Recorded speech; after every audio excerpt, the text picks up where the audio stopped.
Yo, we are back. Holiday edition. Goodf3llas Podcast. It's your boy Dougie. I got 5 with me. A-Will, another guest appearance. Nice of you to be here again. Always is, man. Hey, matter of fact, I just thought about it. Is this the last show of 2020? Yeah, it might be. Possibly. Yeah, because next week. We got another week, but you know what I'm saying? I mean, we could. We could record before you take your time. It depends on your availability. Yeah, it's always your availability. So we can do next week, Wednesday. We'll see if that works. See, you know what I'm saying? No, it's really be you. Yeah. Really. No, I'm saying though, like I do. Yeah, we know what you're saying right now, but then you might text us the day of, be like, Yeah, I took a little OT. something else. I decided to fly out early. You know, so we here, man. NBA back, man. What a time! Glad for that. What a time! I clap for that. It kicked off yesterday. We had Brooklyn versus Golden State, Clippers versus the Lakers. Mm-hmm. Man, I was just happy to see NBA basketball back on my TV. Before we even get into the games, like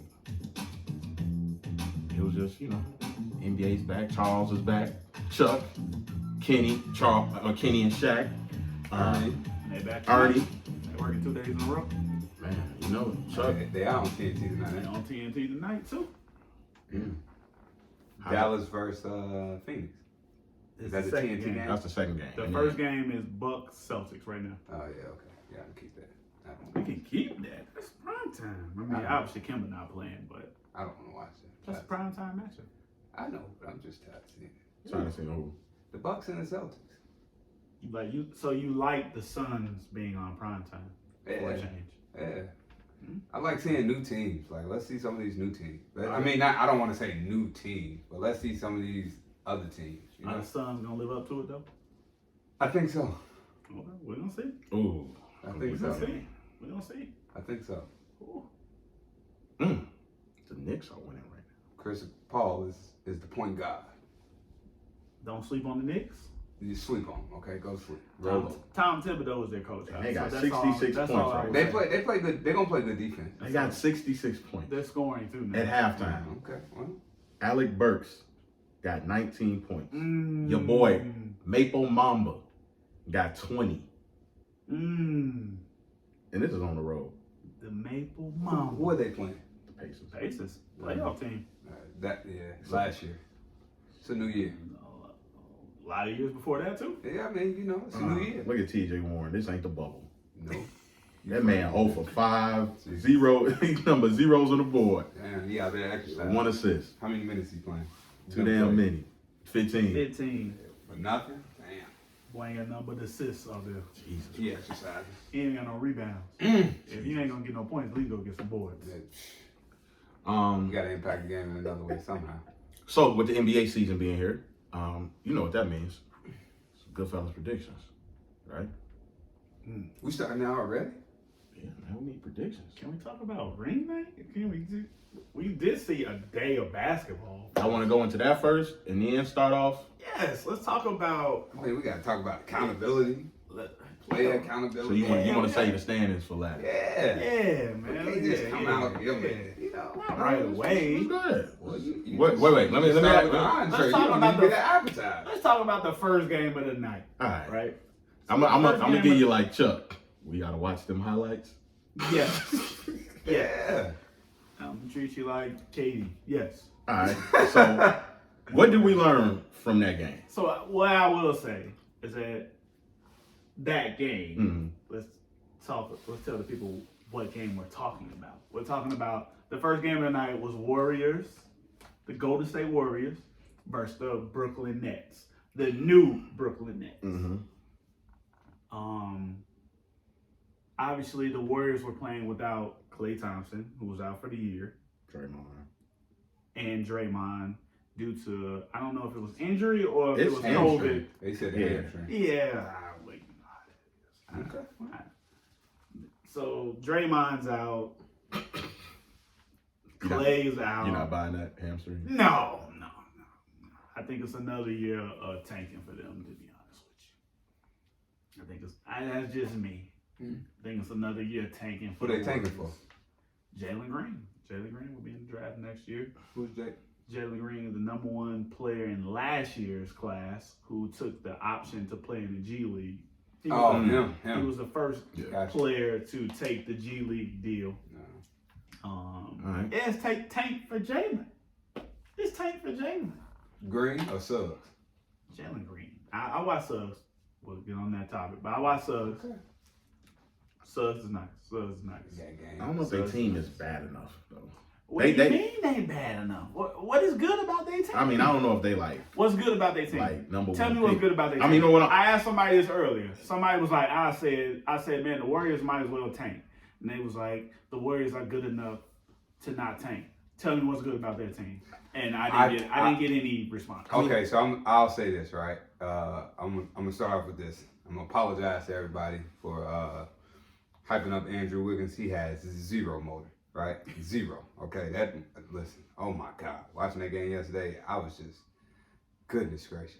But I do think that as the year progresses, right, Draymond comes back.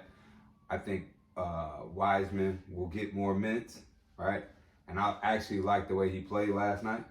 I felt he should have played more, right? And it was his first game. I get it, but I think he should have played more because Looney and I don't know who else they was playing at the 5. Chris. No, the other guy, 95. Oh yeah, I don't know who that is. Yeah, I don't know who Buddy is. It's a lot of players on the Warriors I don't even know anymore. But I just feel like Wiseman could have used some of those minutes, that experience, just playing out there. And I believe this is the thing for me, right, that I learned the most about the Warriors is they don't know who their second unit guy is going to be. They're trying to make it be Wiggins. To me, Wiggins is not that guy because he just doesn't have that motor. It might have to be Oubre. Or they might just have to go find, because, it's usually, like, they still play Steph the regular Steph. And I think Steph first quarter. And I think Steph and Wiseman need to play together. I think those two, like, however their rotation is, those two need to always be on the court together, right? Now, the second unit, like I said, with it being Wiggins, like, swapping Clay for Wiggins, hell no. But maybe it could be Oubre, because Oubre was a little more aggressive than Wiggins. Mm-hmm. Like he was playmaking a little bit more. Yeah, just Oubre, who Oubre is. Yeah, but Wiggins was, oh my God. That's what I've been saying about Wiggins though. Like, I thought Wiggins' motor was a lot better. When I saw him in high school, I thought he'd be able to even rep it up even more. And when he was at Kansas, you could kind of see it decrease. And then it's even decreased even more now that he's got to the NBA. So I don't know if it's if he's timid. He's paid. Or is he's paid. He's you paid. know, that's happened when you pay players. We all talk about that. Yeah.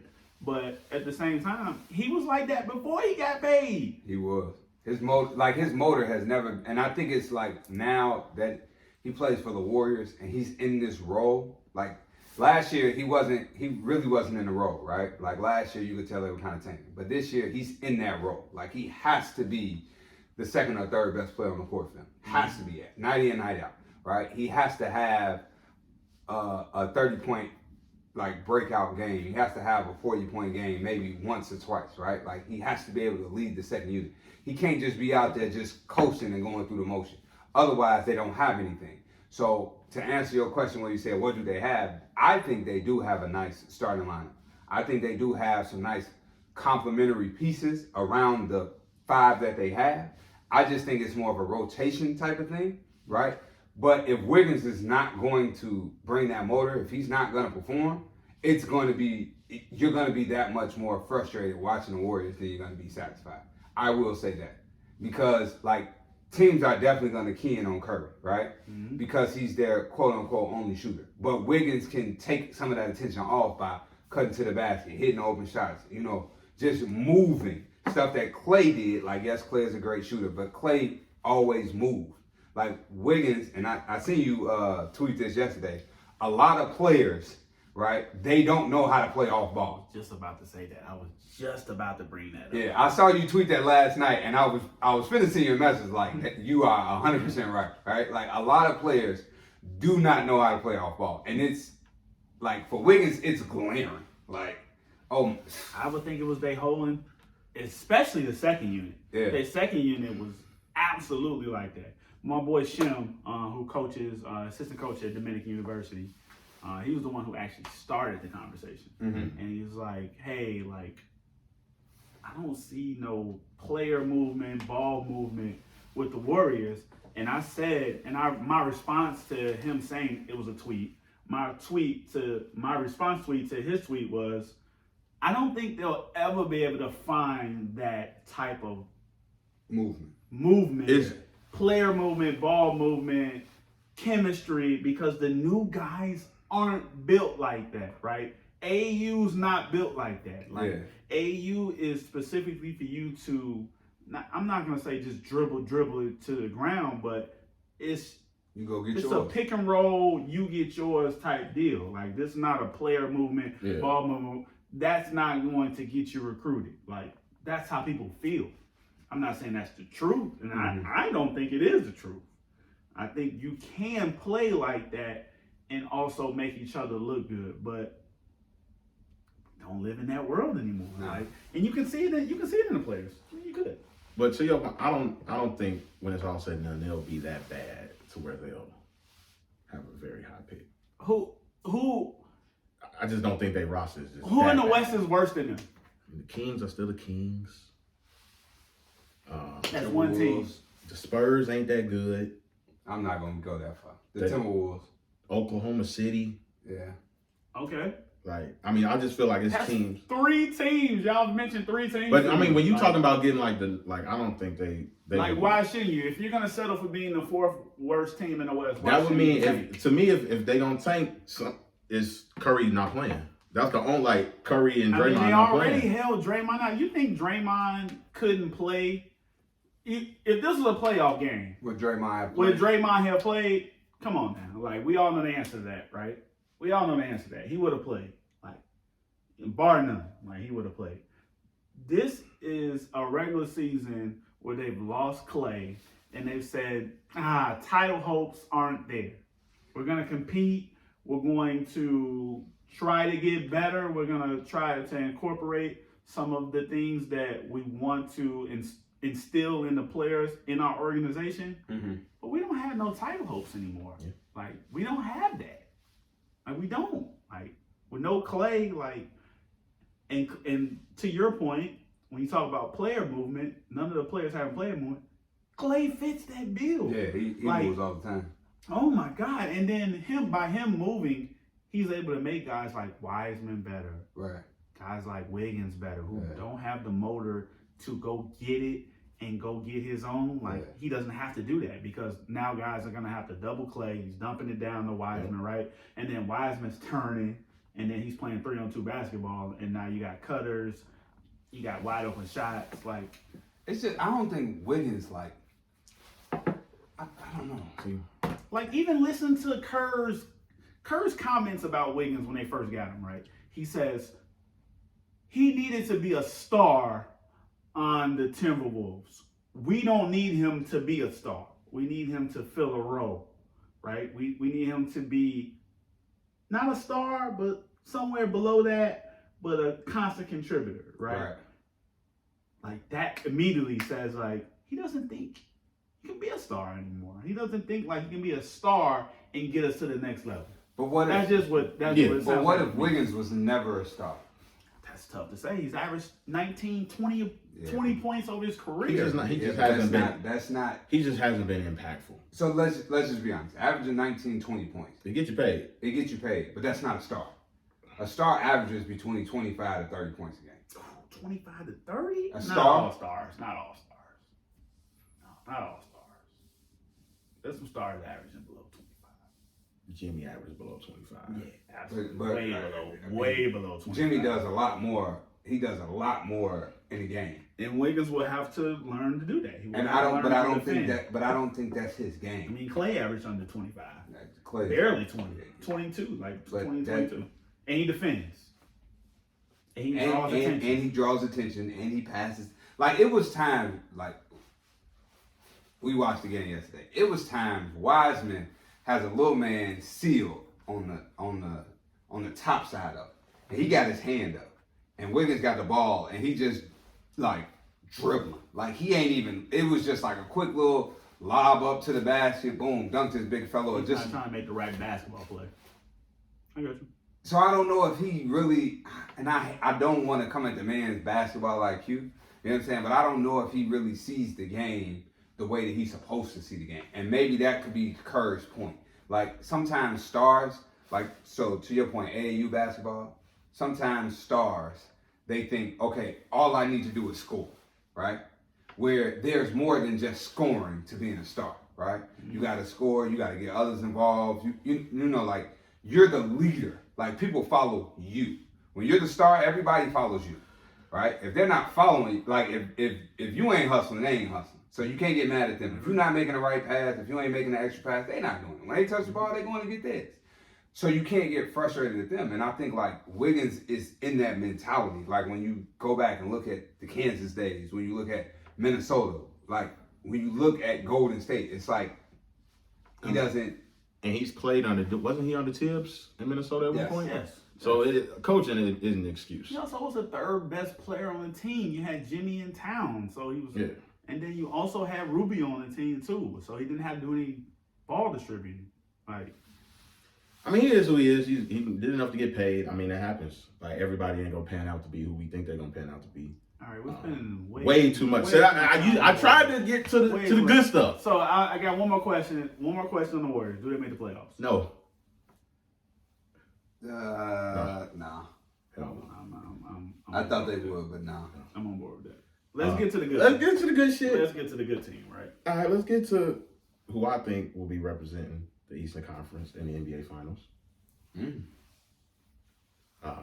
The Nets. Granted, they played Golden State with no Draymond, no Clay, but they just looked good last night. KD looked like they was in mid-season form. Did they look? I mean, did they really look like that? But the Nets, I mean, not the Nets, but the Warriors, they just, I mean. Yeah, I mean, yeah. I don't feel like we got a great gauge of them just from that game yesterday. Don't say they in mid-season form. I mean, they looked at last night playing the Warriors. They just made shots. That's all it was. They made shots, man. Don't say they looked in mid-season form. They didn't get. It wasn't like they was getting stops when they need to get stops. Like, that's mid-season form. Like, there's still a lot to be seen. I mean, it's a lot, but I'm just talking about just for KD had not played in how long? 561 days. For Kyrie, he didn't finish the year last year. We all knew Kyrie was healthy. I'm just saying he didn't finish the year last year. We all knew Kyrie was healthy. But he didn't finish the year. Dinwiddie was healthy. Jared Allen was healthy. We all knew they were healthy. They look good. They did look good. We'll see what they look like for real on Christmas. They gonna dog Boston. I think they will beat Boston. You think they're gonna dog Boston? Because Boston is down Kimber. Yeah, I think they're gonna win by 10 points. That's not dogging Boston. Yeah, that's not dogging Boston, no. If the score, if you're up 20 with 3 minutes left and your star's out and the bench comes in and gets it to 10, you know what that was to me? They got their ass dog. I think it's gonna be along them lines. So this is what I will say about them. Like, they 1,000% have the talent. Like, Kyrie and KD are a dynamic duo. Like, we all knew they were going to be that, right? Joe Harris is going to be big. Can he defend, right? Because smart teams, good teams, are going to attack him, search him out in mismatches, right? You're going to have, they started 2 point guards yesterday, too. I don't know if anybody knows that. They started Dinwiddie, too, right? So can Dinwiddie guard bigger twos, right? When they start to get into the Marcus Smarts, the Jaylen Browns, when they start getting Bill and Westbrook. Yeah, Bill and Westbrook. Can they guard can he continue to guard some of those bigger guards? And I will say this. DeAndre Jordan didn't have to do much yesterday. At all. like DeAndre Jordan, is gonna be big for them. Like, can he stay on the floor, right? Can he produce, right? It's not just going to be about rebounding with DeAndre Jordan.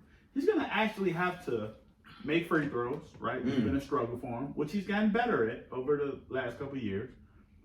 Like, there's going to be a team that actually makes him produce on the offensive end. And can he do it, right? Because those pick and rolls, smart teams are going to start just trapping it. Like, right? You got KD, you got Durant. Like, we're just trapping it, man. Like, throw it to him. Like, let's see if he can make the right decision. Also, I'm going to continue to say this, man. Like, D'Antoni is their coach. Like, Assistant. I know Steve Nash is the head coach. D'Antoni is the head coach. Let's stop the bullshit. Like, let's stop the bullshit. Like, Steve Nash is gonna be the one answering the questions. He's gonna be the one talking directly to the players. But the strategy, right? We all saw it. Seven seconds or less yesterday. They were getting shots up. Like, that's not Steve Nash, right? That's what he's learned from D'Antoni. Right? They weren't playing any defense yesterday. Like, go look at the Warriors shots that they were getting. Like, they were getting open shots. They just weren't knocking them down. They just weren't knocking them down. Like, they're going to play good teams that are going to make them pay for those defensive mistakes. And obviously, they'll get better as the season goes along.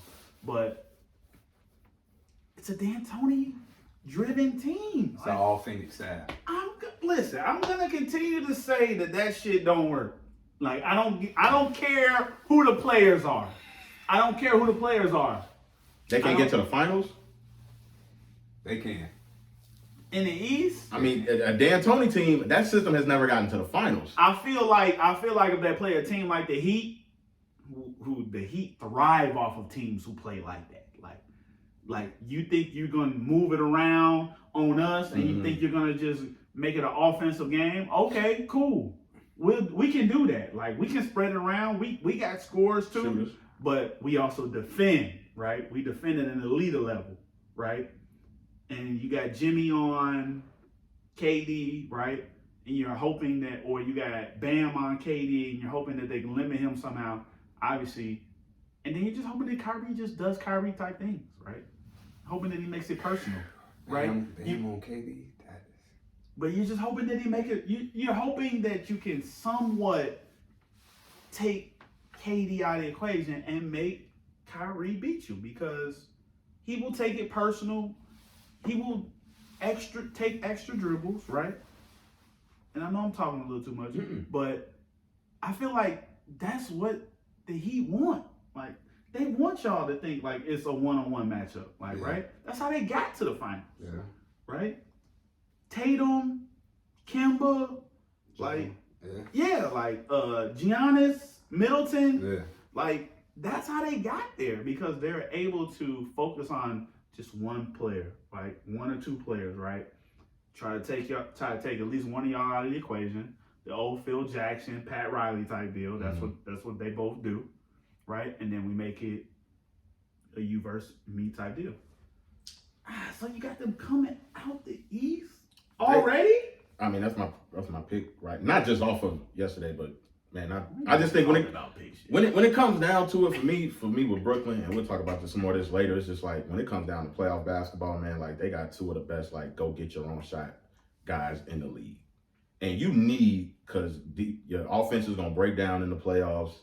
You need them type of guys. Like, that shit don't work. But it isn't like they're using him like Harden though. Like, we used to seeing Harden dribble the ball for 1,000,000 seconds, take a step back. Like, they were actually moving the ball. But our quick shots ain't better. They were getting good shots. So, based off of what I saw yesterday, right? I did see the 7 seconds or less mentality, right? I saw the ball movement in them. But then there was a period of time where Kyrie was doing Kyrie things. And he was dribbling the ball, but he was more decisive in his moves. So I see what both are saying, right? And what both of you all are saying. And I just think that the difference between the Nets and what we've seen with the Rockets is, I don't think KD, and I think this is where his experience in being in Golden State. I think Nash was in Golden State some of the years KD was there, right?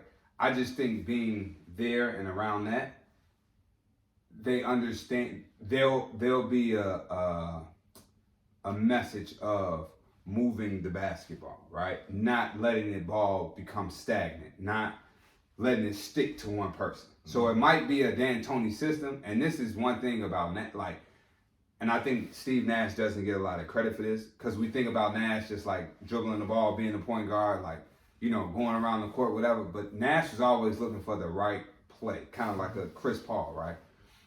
And it was done in the 7 seconds or less. But when playoffs came, the Achilles heel was defense. Now that's where I agree with you, Fab. Like, I need to see them play defense because, you know, the Warriors was getting open shots. The Warriors were getting to do what they wanted to do.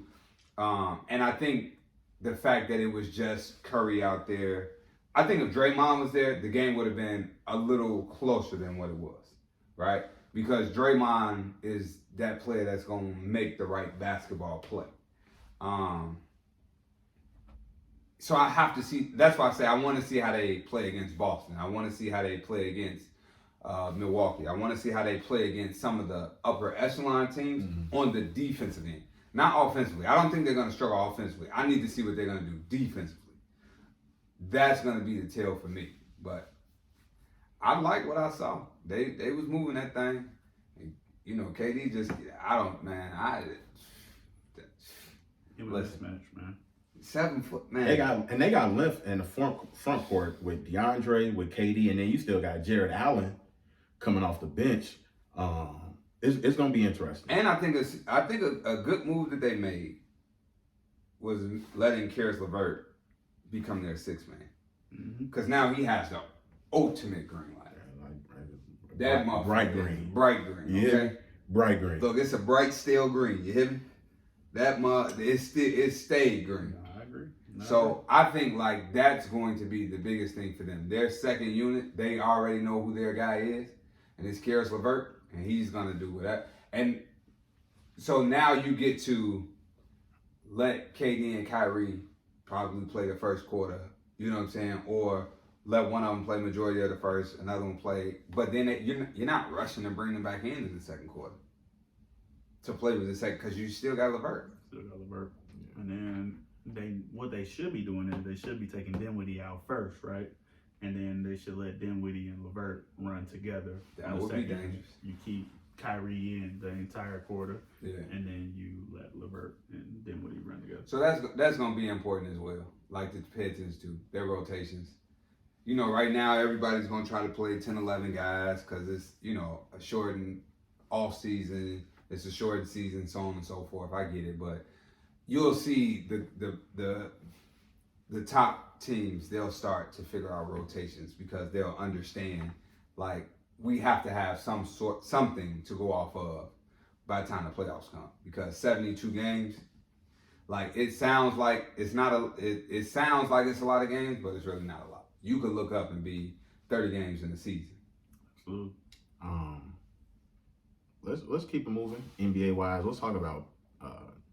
So just got the notification that James Harden was fined $50,000 by the NBA for violating policies by attending that indoor party, as they like to call it. He said he wasn't at a strip club. I mean, it wasn't a strip club. I mean, if you watch the video. He wasn't, but I think that's taken away from the point that the NBA says you're not supposed to be in large gatherings, especially with no mask. Strip club, bar, whatever the case may be. Look, man, if you're gonna do this shit, just be smart about it. Like, if you're James Harden, because there's been reports coming out that I forgot who said it. They were saying, like, everybody knows on off days James is going somewhere out of town to go party because he gets that type of treatment, which we're gonna talk about player treatment. But they know he's gonna come back and he's gonna get you like 48-8, right? Mm-hmm. So, like, if you're gonna go kick it, especially during like now, like, be smart about it. There is no be smart. Like, just don't do it. Yeah, no, that's part of being smart. No, but like be smart and don't go. But if you're going to go, wear mask. If you're going to go, like make part of you going, like, yo, like, I can't be. Yeah, he's a superstar. Yo, I can't be filmed. Like, if I get filmed, like, he can have those type of things drawn up to where it's like, yo, I want to go to this, but I need this in writing. Like, I won't be filmed while I'm there. Like, it's stuff that you can do, man. Like, if you're gonna go out, like, if you want to be out, you know what I'm saying? Just be smarter about it than what he's been doing. Because he was all on Instagram showing a Dior suitcase, like, hey, no mask on, like you know they going. It's COVID season. Like, you know the league is gonna say something. And he comes out on Instagram like, well, I was just at a friend's gathering. Yeah, no shit, man. We know you weren't at the strip club. But it don't matter. You still were in violation. So so I think this is a two-parter thing, right? And this goes back to what we were talking about, like during baseball and football when it first started, and we were having all of these postponements in baseball, right? Is this year is all about business, right? As long as COVID is here and we have to wear masks and we have to follow these guidelines and things of that nature, right? You got to treat this as business. This is not a regular season. This isn't your regular everyday life. You just can't get up and go and do what you want to do, right? Like, even at my daughter's party, Gab said to me, like, I ain't seen you all year. And I'm thinking in my mind, like, damn, you haven't. You know what I'm saying? And I apologized to her. She was like, no, it ain't no need to apologize. Like, that's the world we live in now. You know what I'm saying? But her calling it out to me was just like, damn, I ain't seen all year. Like, but I didn't even think of it. It didn't register in my mind until she said it, right? So I'm saying that to say, like, we can't, like, you're saying even if you go wear a mask. No, bro, don't go. Like, you gotta understand, this is where you make your money. Like, and I get it, right? Like, and I think this shows more so to, and I hate to say this, but this shows more to James Harden not wanting to be in Houston, right? And instead of just going about it the professional, the business way, he's going about it the wrong way, right? He's trying to force his way out by breaking every rule possible. That ain't gonna get you out. You know what I'm saying? Because at the end of the day, it's like, bro, I'm just gonna find you every day. And absolutely. It can get him out, but the thing he got to realize is the organization has everything in there. They could trade him to a shit show. But what I'm saying is, keep you around when they don't have to pay you. Yeah, I don't have to pay you. I could just find you every day and not pay you. Mm-hmm. Right? You could go do this, and this is James Harden. And so let's look at it, right? It's already reports he doesn't want to be in Houston, right? So wherever he goes, whether it's in Houston or another city, somebody's gonna be like, oh, there go James. Let me record him. Let me put it out. Let me show the world what he's doing. Mm-hmm. Oh, James Harden is out at a friend's party doing such and such, such and such with no mask on. James Harden is not at the Warriors. It's not at the Rockets practice. James Harden. Like, so at some point in time, you got to step back and say, okay, bro, this is how I make my money, right? This is my profession. This is my life. This is my brand, right? Is doing these things going to tarnish my brand or is it going to help my brand, right? Is it going to, and so I was reading this before the show, right? And I don't know who this person is, but they wrote this, and it says, this falls on Harden as the best player and so-called leader of the team. Accountability and discipline starts at the top. And if you're the star player, and if your star player lacks these attributes, your franchise will be a dumpster fire. Harden is going to go down in history as one of the most prolific scorers the game has ever seen. Unfortunately, Harden lacked the other intangibles that all-time greats possess, right? And that is true. Like, you're the best player in Houston since Hakeem Olajuwon, right? And this is the way that you are behaving, because you don't want to be there, right? And this is something that we haven't talked about, but I've seen it surface around, and like, think about it. Harden went to Houston, he had Dwight Howard. It was Howard, right? They got rid of Howard. They brought in Chris Paul. Chris Paul was there 2 years. Now he gone. They brought in his boy, his best friend, right? Him and Russ supposed to be boys. He gone. Common denominator. They said Russ was saying Harden would be late for film session. So that's what I'm saying. Like, and now it was reported He wanted John Wall in Houston. Well, we got you who you asked for, and you still ain't here. Like, what is it, bro? Like, and okay, now, and this is a conversation we had about baseball, right? We had about interviews and players being involved in the interviews, who they get, like, having say in the coach and things of that nature. Like, are you mad because they got rid of D'Antoni? Are you mad because Morey is not there? Absolutely. If that's the case, I absolutely think that's it. okay, if that's the case, come out and say that, right? But you still have to be professional about it. I still have a job to do. I still got a job to do. No, I agree. Because guess what? D'Antoni in Brooklyn, Morey in Philadelphia, right? The two top destination spots for them. I didn't like Morey saying he ain't trading Simmons or Embiid. So I mean, it ain't like Morey running over there. He went there and he like, okay, let me go get James. You know what I'm saying? It's not like Brooklyn said they ain't trading KD or Kyrie to come get you. So it's not like D'Antoni over there like, listen, we got to get him, right? Yeah, man. The team has the power right now. Like if I'm the Rockets, for me, like the more James Harden continues to act like this is why I couldn't be no general manager. I would send him somewhere like. No. They can't. He got a no trade clause. Does he? Clause. Yes. Yeah, absolutely, man. The highest paid players in the I league. wouldn't send him no. Listen, and that's why he's giving his destinations on where he would like to get traded, because he has to approve the trade. And this is the difference between like AD. Who else said they wanted out? Paul George. You know, player like those are the first two that pop in my mind. Chris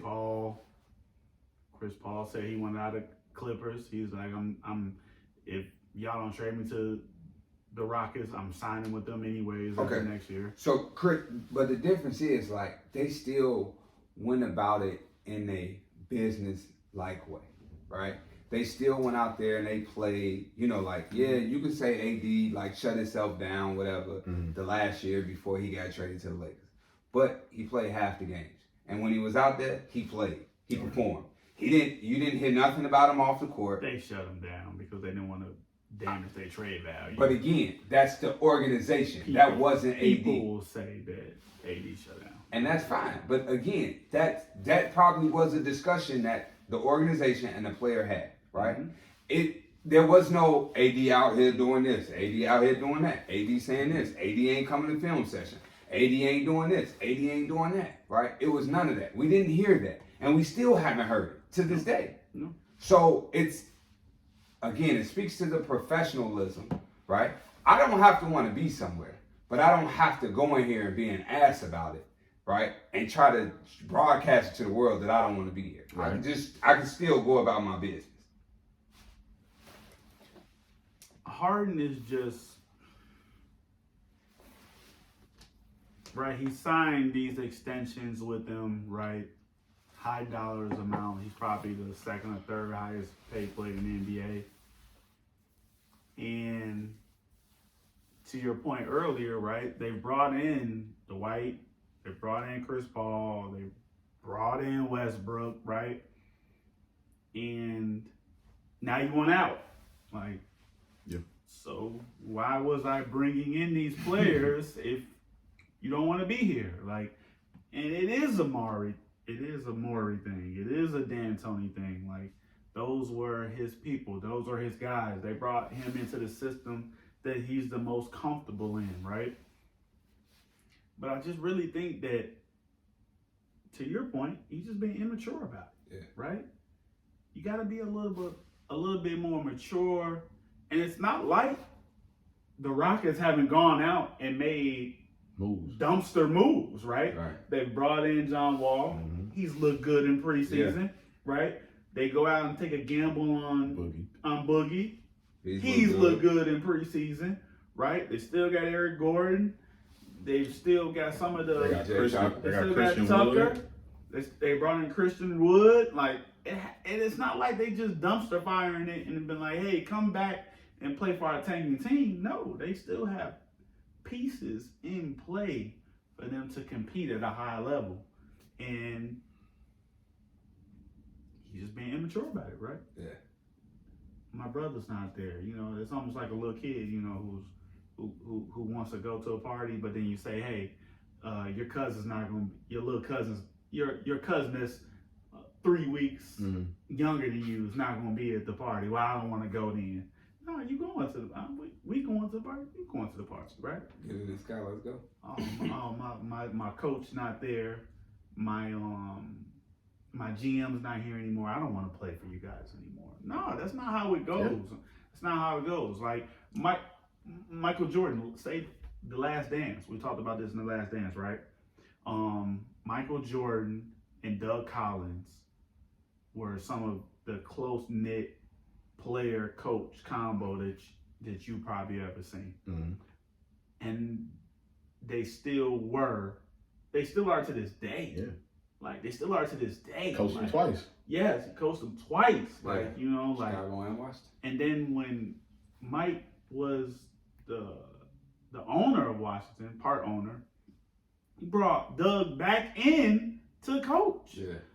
Like, so the Bulls, right? They release Doug. They bring in Phil. Of course, Mike has some doubts, but he says, let me fill this out. Let me see what's going on, right? At least the 6 championships, right? At least the 6 championships, just by him being professional, right? Being professional about the move. He might not have accepted it at first, might not have liked it at first, and then even when Phil started talking, he probably definitely didn't like it at first. Yeah. So Phil's like, all right. We're taking the ball out your hands. Taking the ball out your hands. You're not going to have the ball in your hands as much as you did. Like, you know, but you have to be accepting of it first. And I'm going to go back to what I said probably about 3 or 4 weeks ago. I don't like how they're doing. I didn't like how he was doing Silas. Yeah. Like, I thought it was a him and Russ thing. I apologize to Russ. Silas came out and said that Russ was the one vouching for him in the interview process, that, hey, this should be one of our guys. You know, like, he's that good. He's a great coach. He's great in preparation. He's great in film. He should be one of the guys that you're looking for. And Silas came out and actually said that. I would not have this job if it wasn't for Russ. Damn. And he literally said that in an interview. And they chose Harden over Russ. Imagine that. Yes. And then they say, and then right, you got Russ is mad because they're letting Harden do whatever, and then Harden's like, well, get him out of here because I'm gonna continue to do what I want to do, and this is my franchise, and I've put this team on the map, and I've carried this team for so long, and I didn't okay this coach. Yeah. Right? Like Russ said he wanted out because of what? The culture. The culture. The culture is who? That's the culture. James Harden. What does James Harden do? Does what he wants. He no ramifications. You know what I'm saying? So now, like, it's a different GM. It's a different coach. Like, it's like, hey, man, you can't be going out. Like, this ain't the same thing you used to. This is going to be something different. You know what I'm saying? But he definitely is not being professional about it. I don't know where he ends up, man. Yeah, high school girl about it. To be honest with you. Because they not. I don't about the girls. I don't see high them. School kids. I don't see Philly trading the girls actually Simmons. A little bit more. I just. He's too young. I just don't see them. And it don't make basketball sense. And his contract friendly too. Oh, Simmons. Whether you believe it or not, his contract is actually friendly. And it just don't make him making 28, 29 million a year for what he does. Yeah. Like, it's damn near a discount in today's NBA. I told you what, if Philly truly wants to get hard, right? They need to give up some picks, of course, right? But I think the move that they should make is Tobias Harris for James Harden. They're not doing that. They're not doing that. That you have to get a young star. He's too old. You can't. Tobias is like 30. He's too old. And he don't do enough. He's too old. Simmons and Wall. No, it's a horrible. That's why I don't think they would also Philly get would. rid of Wall, probably. Oh, that's stupid then. Yeah, because you make Simmons your prime I don't ball think handler. they would. I think yes, you do. You can't have Wall and Simmons. This is how I've been looking at it. I haven't seen anything. What I've been reading is strictly been about Simmons and picks, which is what I've been reading. What he was saying was actually asking for. And if I was Philadelphia, I would have took it. Okay. They've been asking for Simmons, Thibault, 3 first-round picks, and 1 second-round pick, and that's it. Just for Harden? Just for Harden. Just for Harden. I mean, if you're Philly... Why wouldn't you not take that? Yeah, but I'm talking Would you about... take that? Yeah, of course. 3 first-round picks for James Harden? I would take Would that. I take that? If He I'm just led Philly... the league in scoring. If I'm Philly, yeah. Or he's been first or second in the league in scoring for 3 or 4 years. The damn Bucks just gave away 3 first-round picks, For 2 Drew. second-round picks for Drew Holiday. And you telling me you can't give up Simmons, Thibault, and 3 first-round picks for James You Harden? can't, but like on the Houston side, it just don't make basketball sense. It don't. It doesn't. It just that's why I don't see that trade, because Ben Simmons and John Wall. That's how. So I would also make sure the picks are a little bit ahead too. Right. Because obviously them getting James Harden, You they're mean gonna like be good. future? Yeah, they're gonna be good right away. And look at Philly's starting lineup if they do get James Harden. They have James Harden, Seth Curry, Danny Green, Tobias Harris, Joel and Embiid. Joel Embiid. Right? They're gonna be really good. Yeah. Like, I'm not saying they're gonna be like finals good, Yeah, but they'll be the definitely. picks aren't gonna be anywhere near the lottery. Yeah. Like, so I would at least make sure those picks are a little further out into the Future future. picks. And then hopefully, what you hope for is that Harden doesn't re-sign with them, right? Harden doesn't re-sign, right? They drop. And now right? we got some good picks. And then now you have good picks. So that's what I would do. But if I was Philly and that's the Rockets asking price for that caliber of guy, You pulling the trigger. I'd kick Simmons in the butt right out the door. So let's talk about preferential treatment for star players. That's a whole nother topic. Let's speak on that with, like, we've talked about Paul George and Kawhi and with the Clippers. You got Harden with the Rockets. Like, is it fair to give these guys? Unfair? Like, what are y'all thoughts about it? So I'll just keep it. I'll just keep it like this, right? I don't think every player deserves special preferential treatment. I think you have to accomplish something, right? So what do I mean by accomplish something? Harden is an MVP. So I could see him getting special treatment. Kawhi is a 2-time NBA champion. He's a 2-time Finals MVP. I can see that. Kevin Durant, 2-time champion, 2 times Final MVP, regular season MVP. I can see that. Steph Curry, 3-time champion, 2-time regular season MVP. Right? I can see that. LeBron James, 4-time champion, 4-time. I see your setup. Like, you get what I'm saying? I see your setup. You have to accomplish something. Giannis is a 2-time MVP. All right. He's won defensive player. Like, bro, like, Paul George ain't won shit. Like, you know what I'm saying? And like, Russell Westbrook is an MVP. He deserves to, like,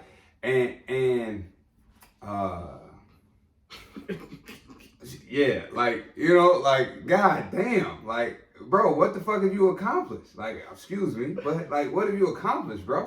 Like, what are we giving you special treatment for? Like, everybody does not deserve special treatment. I don't care if you are a top 10, top 15 player in the league. You gotta win something.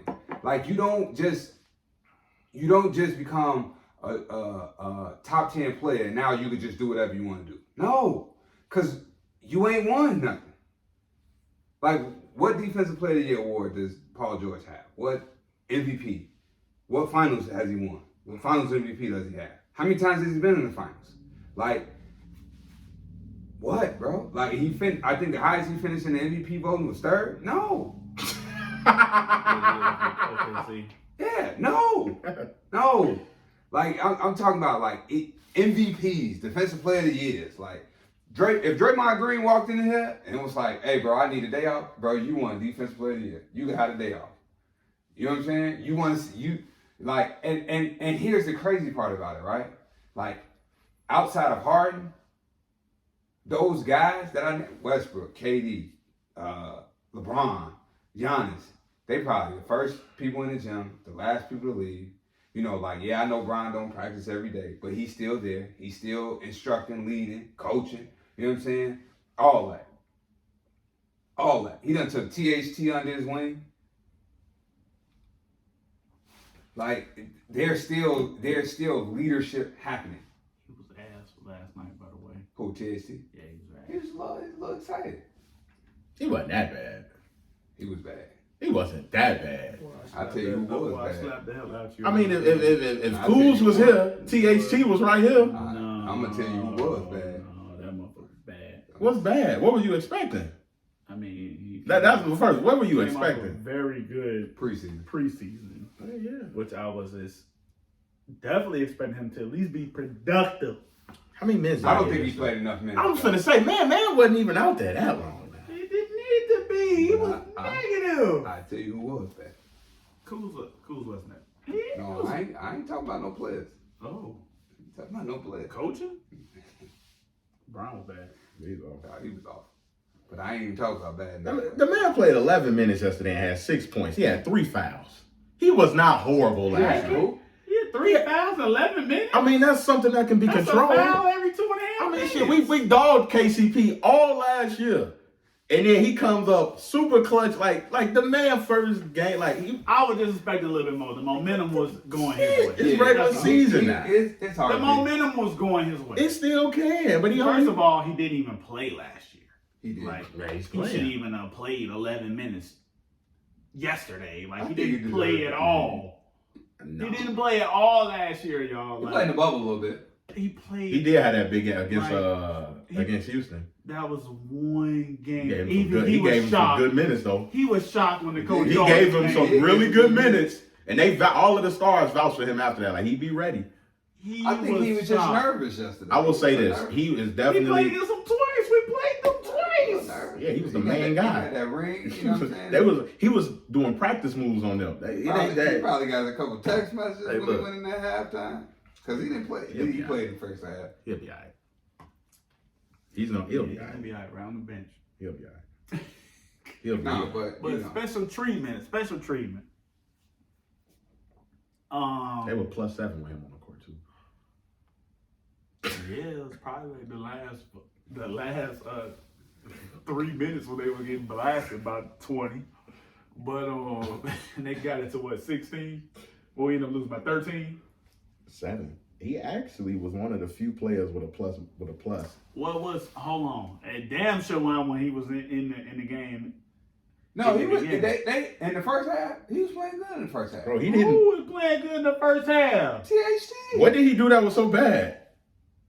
Bro, he had 3 fouls. I'm waiting for you to slander Gasol then. He was trash too. And Gasol been in the league how many years? They also didn't apply him into the game. Into the game the correct way. He wasn't getting any touches. Like they were playing too fast. Like Gasol's a slow down big now. Like if the game fast, he's not gonna play. Yeah, but special treatment. I'm definitely gonna say that some of the veteran guys should get it, right? Based off of Just years in the league, right? Miles, right? Because if you play 10 regular seasons, it's 800 basketball games, right? It's a lot of games. And we're not even counting playoffs, right? Right. So somebody like LeBron, who's in year what? 18? So okay. Let not to cut you off. Let me ask you this: a player, you said 10 years. JJ Redick, does he deserve special treatment? Yes, somewhat. Maybe not like So you're pampered saying down. it's tiers to special treatment? Yeah, I mean, I would say so. Yeah, I mean, So let me ask you this: what tier does Paul George fall on? That I just want to cut to it. so okay. So I will. It's a little bit more concrete in college, right? Because in college, right, and everybody's like that. You have your freshmen, right, who are like your rookies, Yeah.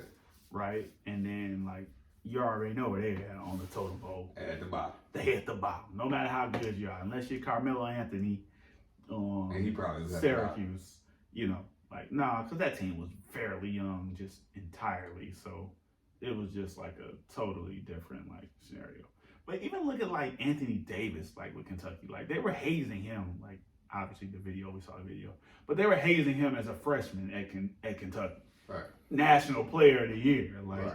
Like, so in college, you have your freshmen, right, who, no matter how good they are, no matter, and then if you're not good, shit, you damn sure at the bottom, right? You work your ass off. You work your ass off freshman year. You work your ass off in the summer. You come up as a sophomore. All right, you got some points. You got some brownie points, right? We're not gonna treat you as bad as you are in the freshman, but we still need to keep an eye on you. We still need to keep you in check. Still need to make sure you're still playing hard. You're still working hard. You're still practicing hard, right? You do that, you have a great sophomore year, you come up to your junior year, you start getting a little leeway, right? You start getting a little leeway. Like, coach stop asking about you a little bit much, start checking on you a little bit much. They're looking at your work ethic, but they ain't harping on you every single day, every single down, every single loose ball. Like, they're not harping on you, right? So I think that's where Paul George is, right? He's in that where he's done enough to say, like, hey, I've put in the work. I am at this level. I'm good, right? I've been mostly reliable my entire career. Maybe not all the time, but I've been mostly reliable. So I do deserve a little bit of leeway, but I can't just let you go. I can't give you a free rope, right? And then you got your seniors, right? Seniors, been there 4 years, know the system. You might not need to come to every workout because let's be honest with ourselves. Every senior doesn't come to every workout. Absolutely. Right? But we have the trust in you that if you don't come to this workout, you're gonna do it on your own, right? You're gonna get to that study hall session. You're gonna get to that class that you need to go to, right? You're gonna put in those extra hours of shooting drills on your own. I don't need to see you before practice. I don't need to see you here after practice. You're gonna come here on your own time, put in extra work, right? Those are like your elite, like, you know, your LeBrons, your KDs, your Kawhis, Steph Curry's. Like, I mean, that might be where it stopped for me, to be honest with you. Okay. Like, that might be where it stopped. Like, who else can I put in that? Giannis, maybe. Like, maybe. Like, right? Like, if I'm a coach, I would love to see Giannis stay after practice and shoot 1,000 more jump shots. Does it happen all the time? Maybe not. Maybe it does, though. I don't know. Yeah. I'm not in the locker room, but it's tiers. Like, you just said that. It's tiers, right? Absolutely. Like, you got your juniors, give you a little leeway. You got your seniors, I'm letting the rope go. I got fully trust in you. I know you're bought into the program, right? Mm-hmm. And you're gonna do whatever it takes to get us there. So let me ask this question, all right? Because I'm gonna do this. Because I get what you're saying. Lou Will, Paul George. Would you say they're on the same level as far as like being in your eyes with what you said, both being a junior? Yes. Okay. Yes, I would. Me personally, yes, because of the years Lou Will's put in, his consistency. Mm-hmm. Do I fully trust him with the keys? No. But I do believe that he's going to continue to put in the work when I'm not looking. Okay. So should Lou Will get the same? So you would agree that Lou Will should get the same type of treatment that Paul George gets? Absolutely. Especially with the Clippers? I would, yeah, absolutely. Okay.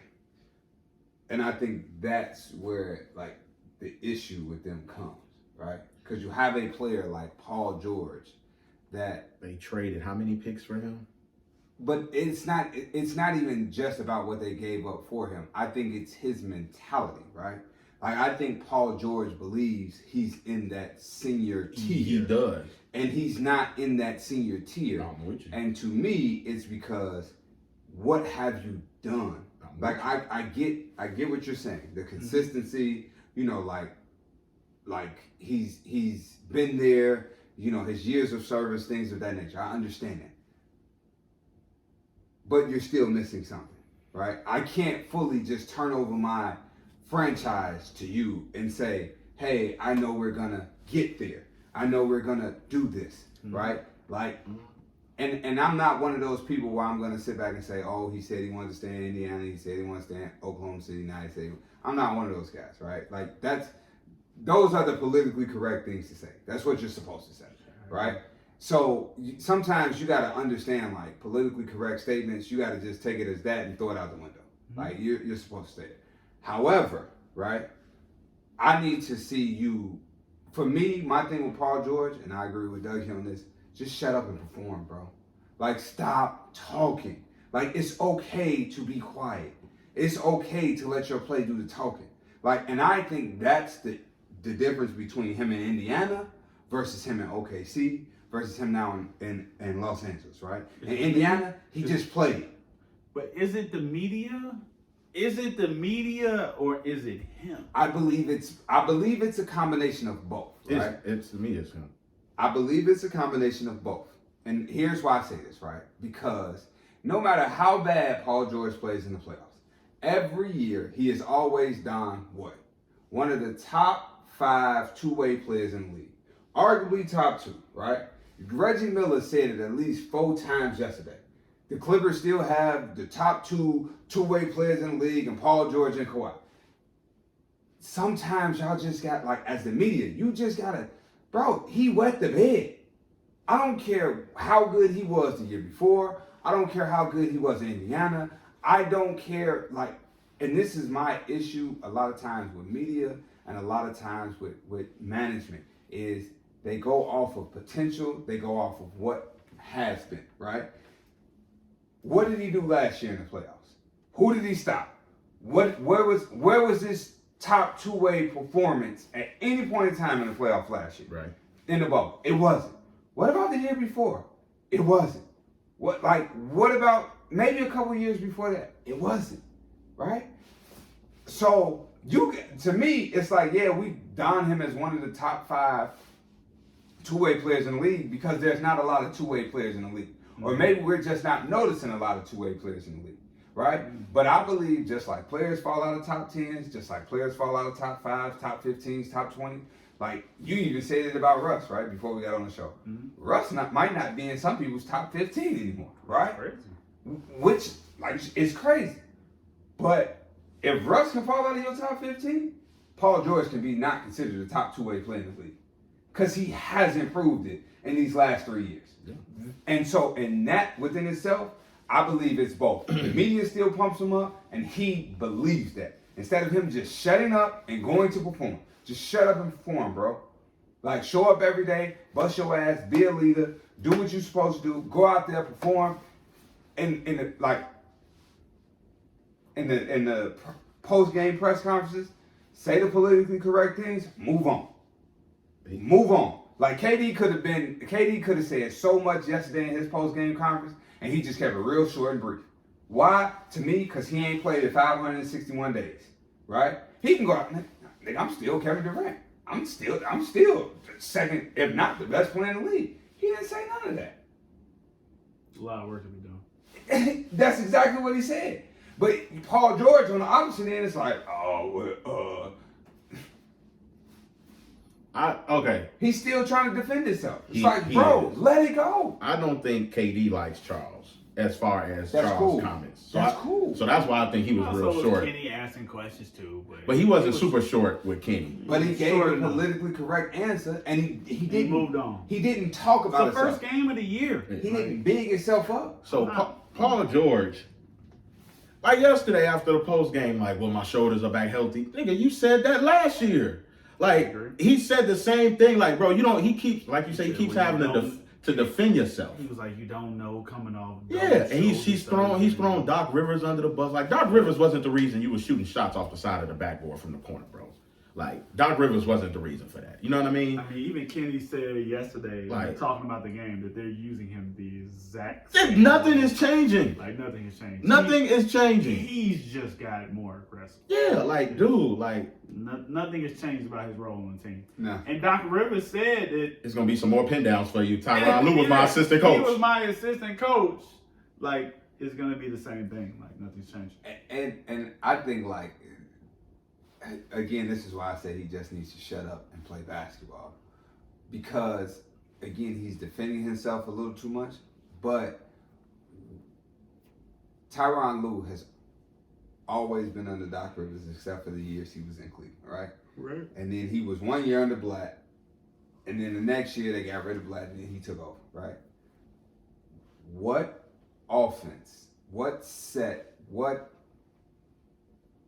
scheme, whatever you want to put it, did Tyronn Lue run or have that made you believe that you were going to be utilized different? Any different. Any different. Like, if anything, like Kawhi, right?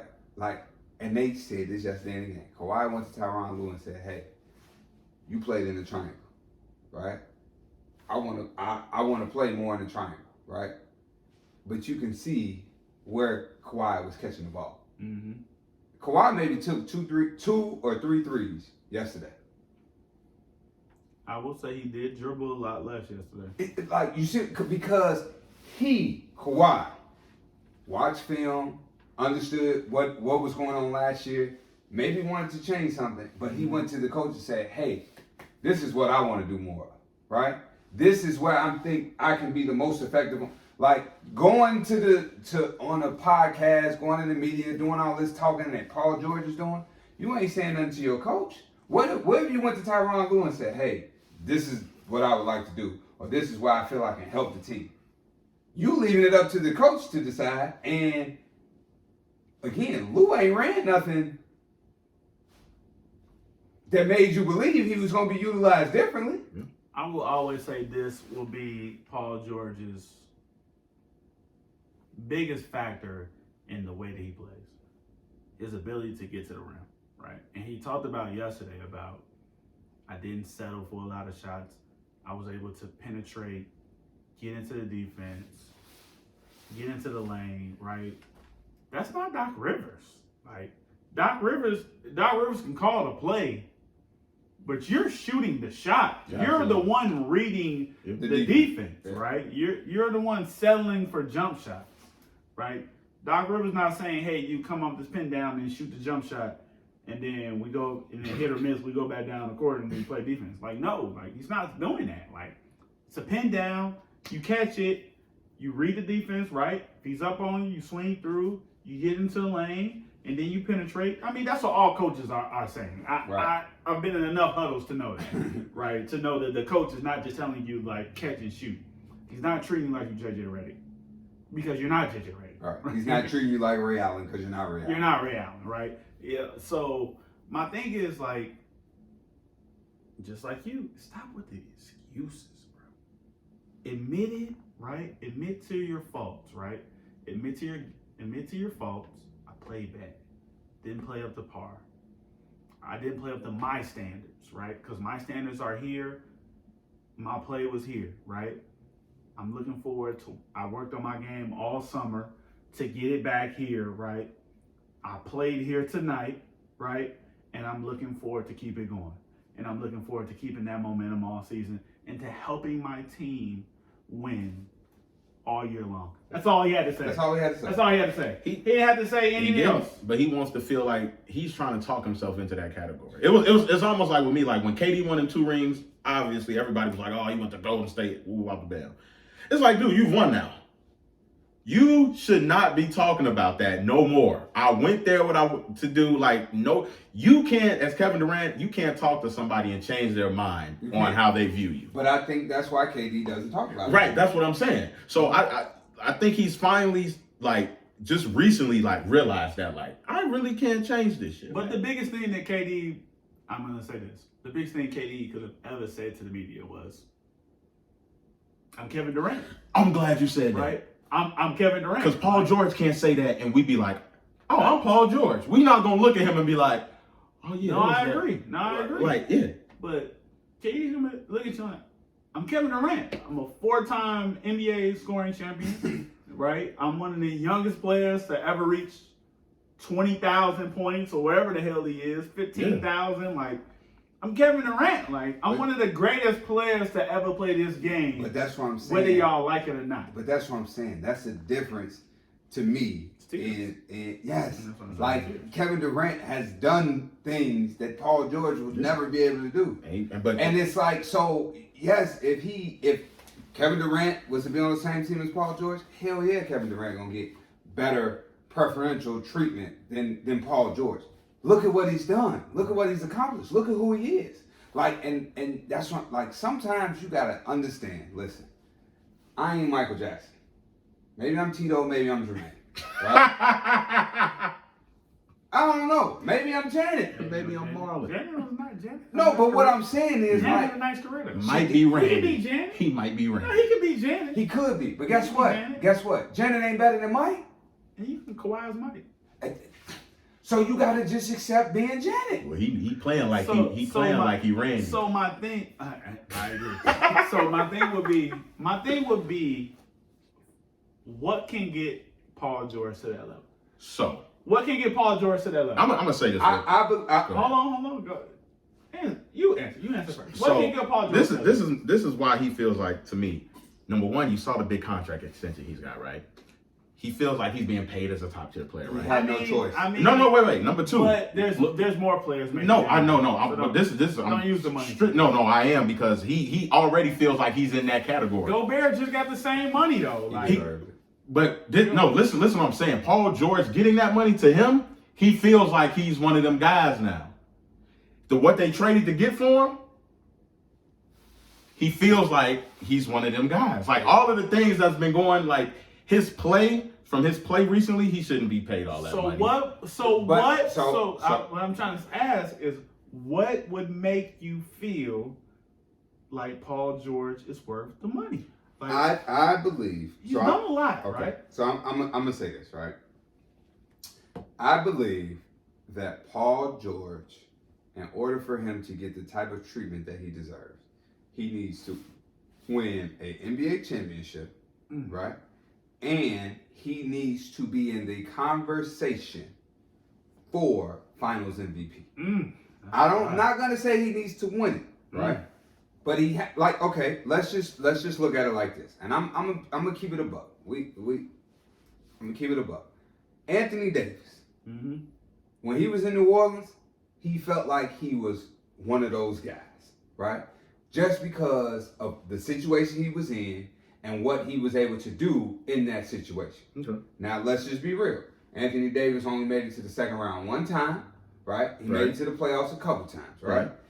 But Anthony Davis put up numbers night in, night out. He's defended to a high level, right? He's scored at a high clip sometimes, right?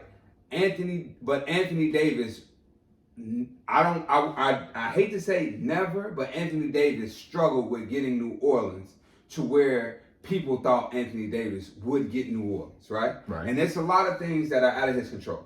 But when he went to LA, right, his 1 year in LA, his play elevated, right? He got in that Defensive Player of the Year conversation. Everybody feels like he got snubbed with that, right? He was in the MVP conversation. Everybody feels like he didn't get enough credit with that. When the finals came, we were having a conversation where it was Anthony Davis was maybe I hate to say it was a bad game, but to his standards, one bad game away from winning Finals MVP. I agree. Right? Yeah. So now, to me, he's won a championship. He's been in the conversation for Defensive Player of the Year. Probably should have won it. He's been in the conversation for Finals MVP. He has a championship. He deserves a little bit of special treatment. Now, he's not going to get the treatment that LeBron gets, because LeBron is 18 years, 4 championships, 4 MVPs, 4, so on and so forth. His resume speaks for itself, right? But he gonna get more treatment than a Paul George. But he earned that by shutting up, playing, and proving himself. Paul, shut up, play, prove yourself. I will say you are 1,000% correct on Anthony Davis' approach, right? So when he talks to the media, for the most part, and he talks to the media, but he just doesn't give real long answers, real precise, real team-orientated answers, right? Talks all about defense, right? When they talk about he can have 40, and then he will start off a question by saying it all starts on the defensive end, right? So that's the type of mentality that two-way players, because right, whether we like it or not, Anthony Davis is a two-way player. Yeah, he might be the best. There we go. Thank you. Two-way player. Yeah. Him and Kawhi probably are somewhere 1A, 1B. Yeah. I would say. I agree. But he keeps it simple every night, and it doesn't change. It doesn't change. He can have 40 and 20, right? And he will go into an interview with ESPN and say, well, it all started on the defensive end. Like, we got it going on the defensive end. We got stops. It led to buckets. I was able to get it. Then he goes into himself, right? I was able to get it going on a couple post-ups, or my teammates were able to find me. Like, things like that. Like, I feel like Paul George is a lot of I. Yeah. Right? So that creates a divide, right, in the locker room, right? Yeah. Because guys are looking at the interviews. I mean, they bullshit or not, like, they go home, right? And the first thing they do, they might cut on, a movie or something like that. But trust and believe, they're going to go to ESPN. Yeah, they listen to that interview. Yeah, they're going to listen to the interview and say, like, okay, what did he say? Or they're going to get on social media and, and see what he says in the interview. Right. When it's a lot of I, and you feel like, hey, I pulled down 12 boards, or we had 10 blocks as a team, or we had 14 steals as a team, but it's consistently about the 33 that you just dropped. Yeah. Right? And I think I can do that every night. And it wasn't about the team defense that they played, because they actually did play good they team played defense, good, right? It limited the Lakers to a lot of one and done, right? Which the Lakers have been winning a lot of rebounding battles last year, so just small things like that, like, really stick out in your role players' minds. Yeah. And I hate to say it, could have been a reason that Montrez left. Yes, man. Nobody want to play for them guys. And I want to say that he took a shot at Montrez in that interview too. Which part? He said the guys who really want to be here, who really putting in the work, know who the players that are putting in the work. I mean, he said that in the interview. I'm just tired. Okay, we spent a lot of time on those. Let's get to the juicy stuff. What you got? What the people been waiting on. Our predictions. This is what you've been waiting on. Our predictions, man. Damn, Paul George. Like, nigga, you're gonna finish top 3, top 4 in the West. We know. Just don't shit the bed in the playoffs. You know what I mean? Let's get to the predictions. Let's start off with standings. Why don't we? Okay. All right. 1 through 8. Let's start off in the Eastern Conference. Who would like to go first? Would you like me to start? You start. Yeah, you sound like you're ready. All right, now let's. Whew. All right. Here we go. Well, obviously you had the Nets at 1. You already said that. The Nets are the number 1 team to me. We'll have the best record in the East.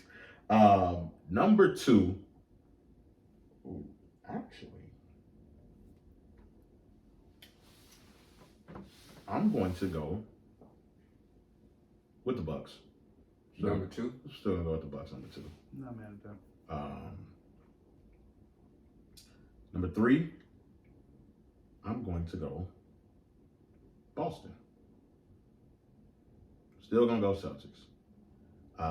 4, I'm gonna go Heat. 5, Philly. 6, I'm going to go. Oh man, fuck it. The Atlanta Hawks. 7, Pacers. 8, Wizards. So you on your A-Will shit, huh? You on your A-Will shit? Yeah. No Raptors? Damn, I don't got the Raptors in here. No, you do not have the Raptors in there. No, I will tell you, you don't. Well. You don't have them. Well, guess what? Don't have the Raptors in there. If I didn't have them in there, I mean, stand on it, then, man. Stand on it. I am. Stand on guess it. what? If they ain't in there, they ain't in there. I just want to say this: the Knicks end up losing. The Knicks. Yeah, they did. They're gonna be the Knicks. It's the Knicks. I know. I mean, y'all was ready to crank, you know. No, I'm just saying. We just said they're going to be a little bit better. Oh, okay, yeah, they're gonna stink. We just said they're going to be How a many little points better. did they score in the They second gave half? up 121, though. They gonna fight, you know. Good. Yeah, that offensive scoring was dead in the second half. Did. Remember RJ Barry had 20 at half? 26. He finished with 26. Boy was 11 for 15 though. 8 boards, 5 assists. That's Play good. well. Play well. 1 turnover. Play well, huh? And Mabel Mamba. He's 3 for 3 for 3, too. Yeah, look. Yeah, he did all that in the first. Randall almost had a triple double. He did all that in the first. 8 rebounds, 5 assists. He did all that in the first. Hey, look good, though. Look what he playing. Alfred Payton. He blamed his teammate shit. But anyway, Yeah, on the show. You want me to go?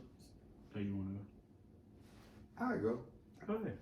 Go ahead. I also have the Nets 1 and the Bucks 2.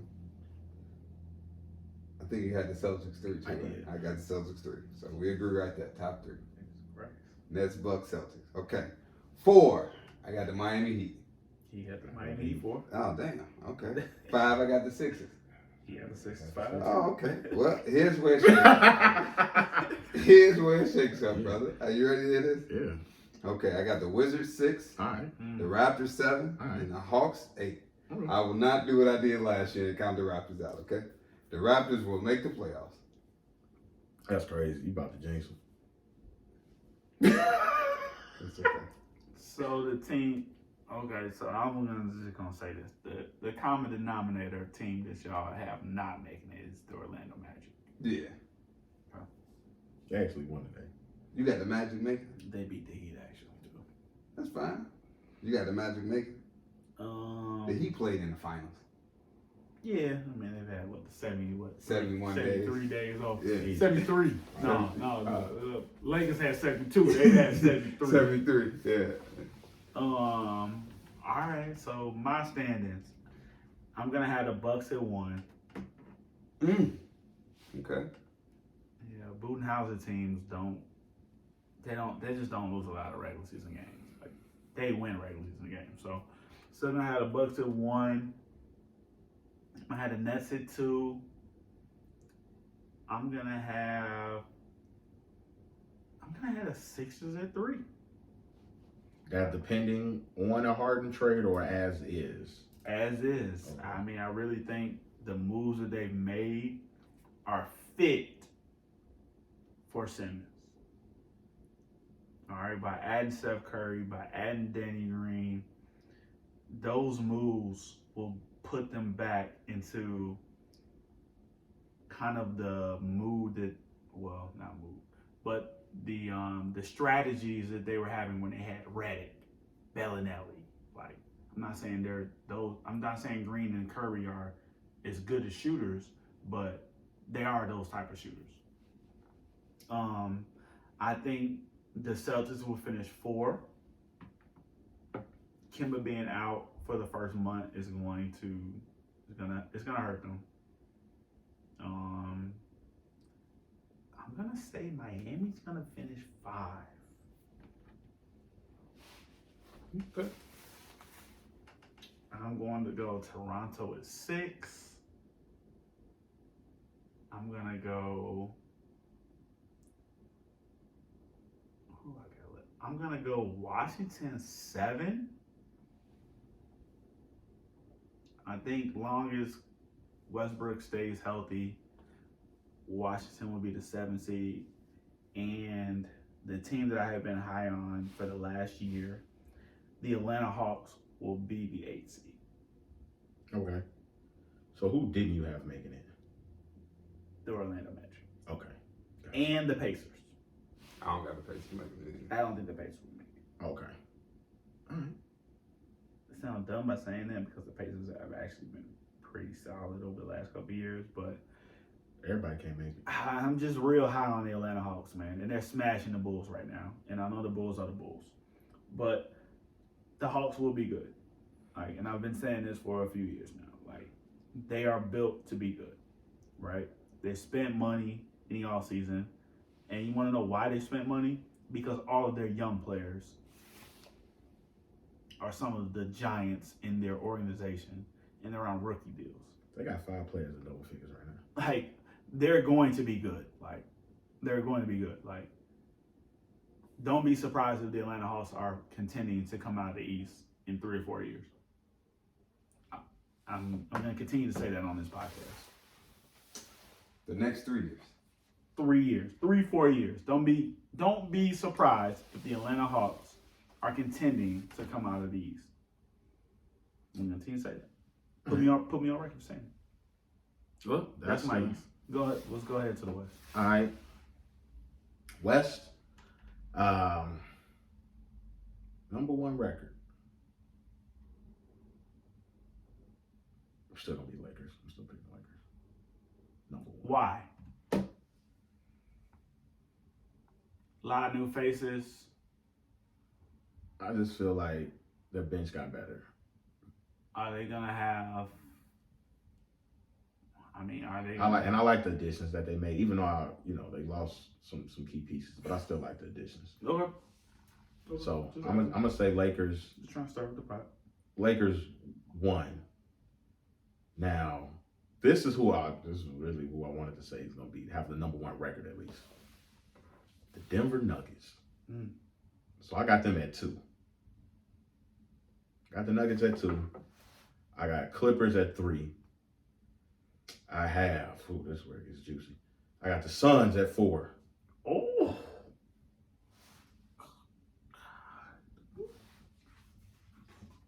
What? Phoenix Are Suns. you drunk? Hey, Phoenix Suns at 4. Chris Paul effect. Chris Paul effect. All right. I trust you. I won't put no money on that.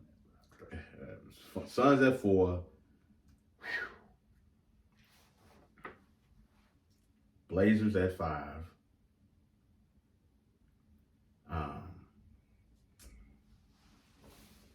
The Utah Jazz at 6. Mavs at 7. Pelicans at 8. And I think it's all gonna be bunched up. So you can have Houston in there.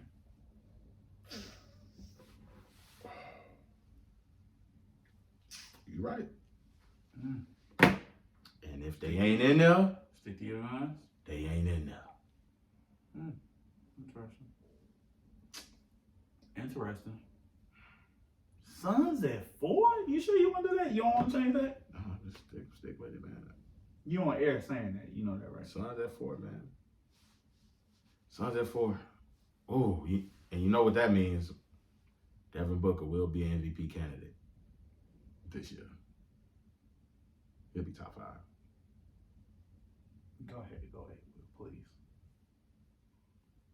Chris Paul effect. Who do I got? Okay. Hey, look. It's empty. Look. I heard. I have. Now, Okay. what if they end up finishing 4? Then you just sound like a genius. We'll go back to the podcast and we'll listen to it. I got the Nuggets at 1. Lakers at 2. Only reason I have the Lakers at 2 is because I think their minutes in the earlier part of the season is not going to be where it's going to be at the latter part of the season. So, and I think like, that 72-day layoff is going to play a factor into that, right? I have the Clippers at 3, Blazers at 4, Mavs at 5, the Jazz at 6, the Suns at 7, and the Rockets at 8.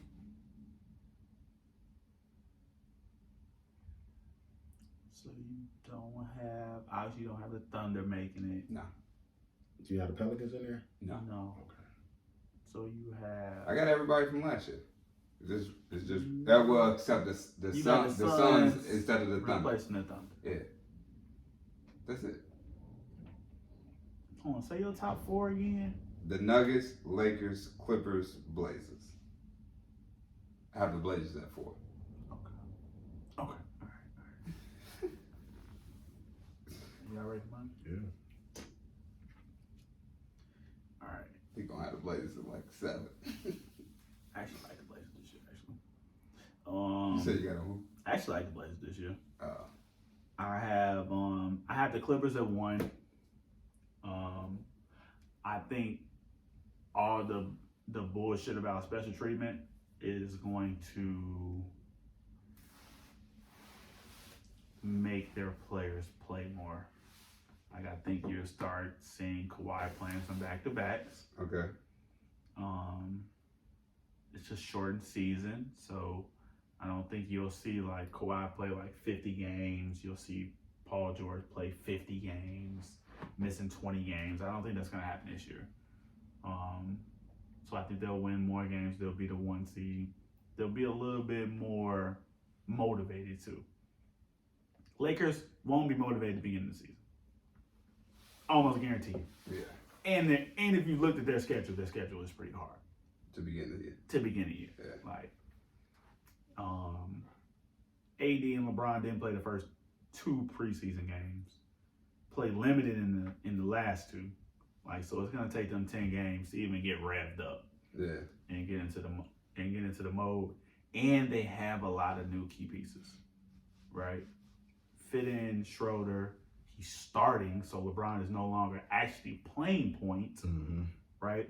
And then the defensive rotations are going to have to change too, so that's going to take time too. So I had the Lakers finishing 2nd. I got the Nuggets finishing 3rd.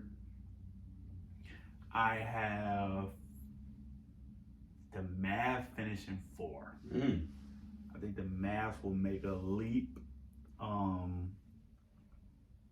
think just their confidence is going to be high, right? Them pushing the Clippers, playing some close games with the Lakers. I mean, down to the wire games with the Lakers in the regular season. Like, I feel like they're upper echelon again. They just got to keep KP healthy. They have to keep Porzingis healthy, and it's gonna take a month for that. But I think they'll be able to float. They get Powell back. They keep Kleber healthy. Like, I think they'll be fine. So I got the Mavs at 4. I got the Blazers at 5. The Blazers are going to be really good. They just don't defend. Like, they don't defend. Like, you're going to see it tonight. Like, they don't defend. Like, take the over. If you're a gambling man and you're betting on any Blazers game, just take the over. They don't defend. They're out there just trying to outscore everybody. They're going to have to figure it out later on how to stop people, but they don't defend. But they'll be able to outscore most people most nights.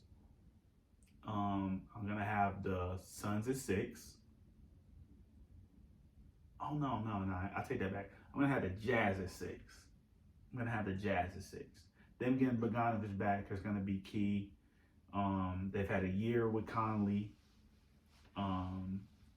They're either going to move Ingles or Bogdanovich to the bench, one of the two. I think they're finding their roles. They'll have a full year of Clarkson, too. I think it's going to be big for them. They still got to get a little deeper, though.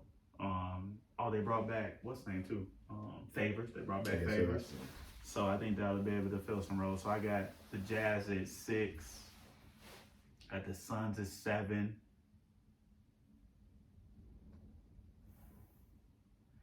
really want to say the Rockets at 8. I really do. I'm gonna say the Rockets at 8 for my first. I'm gonna say the Rockets at 8. So who did you have not making it? You had the Pelicans. I didn't have no Pelicans. I didn't have the Thunder. I didn't have the Warriors. Didn't have the Kings. That's it. That's it. Everybody but who made it last year was the Thunder, and that's the Suns replacing them. Okay. All right, so let's go on to individual awards. No, matter of fact, before we do that, based off of our standings, Eastern Conference Finals, Western Conference Finals, and who makes it to the NBA Finals. Eastern Conference Finals will be Nets, Bucks. And I'm gonna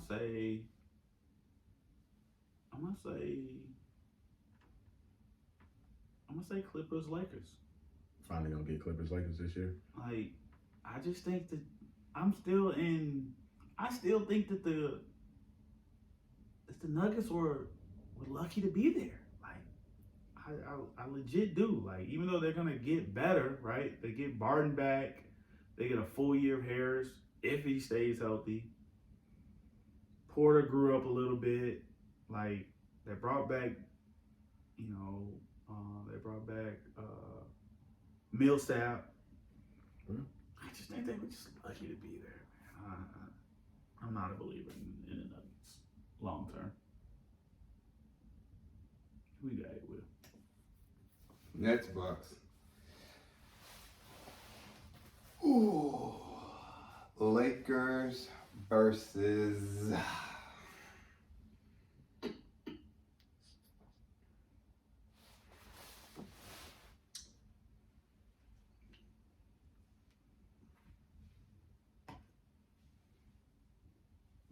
Lakers versus the Blazers.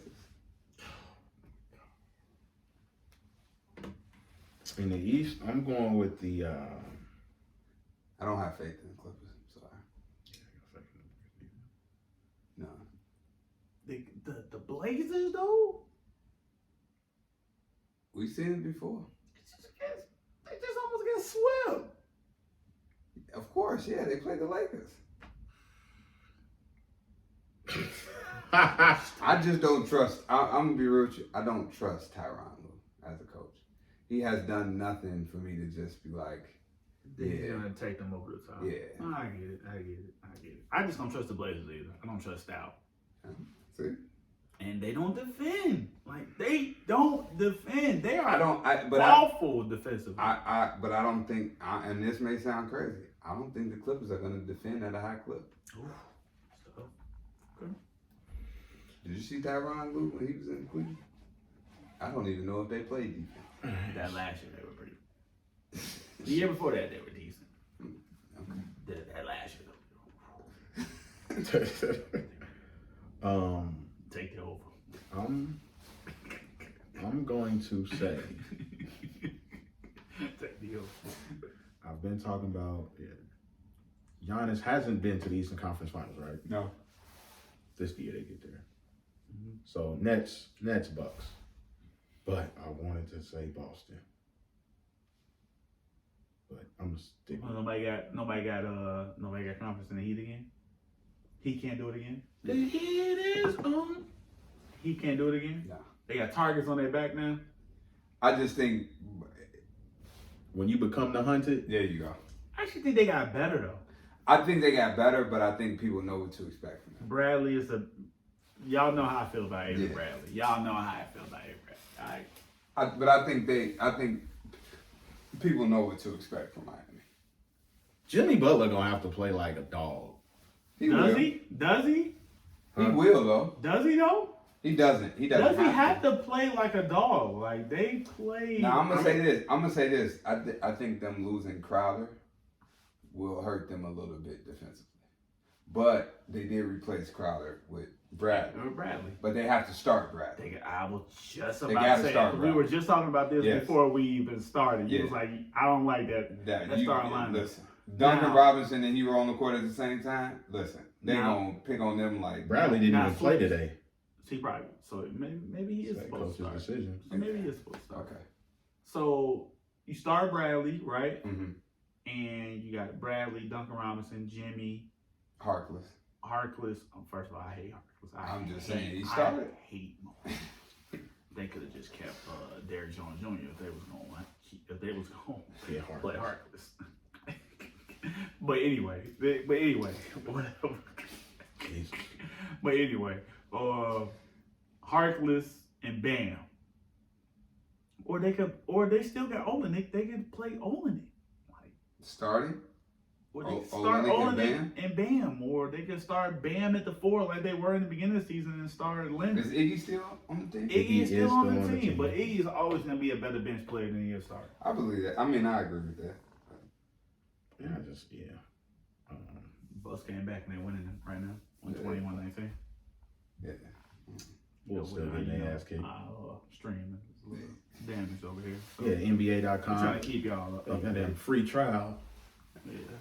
And we've been watching this huddle for how long? Boy, they game over. Pelicans. Did the Pelicans win that game? Yes, they did. This man said we were watching How long? That was We had our first 40-point game of the year. timeout. What scored 40? Who? Terry Rozier. Terry Rozier. 40 points. Your boy from Duke almost had a triple-double today. Who? Ingram had 24, 9, and 11. And Lonzo Ball 11 what?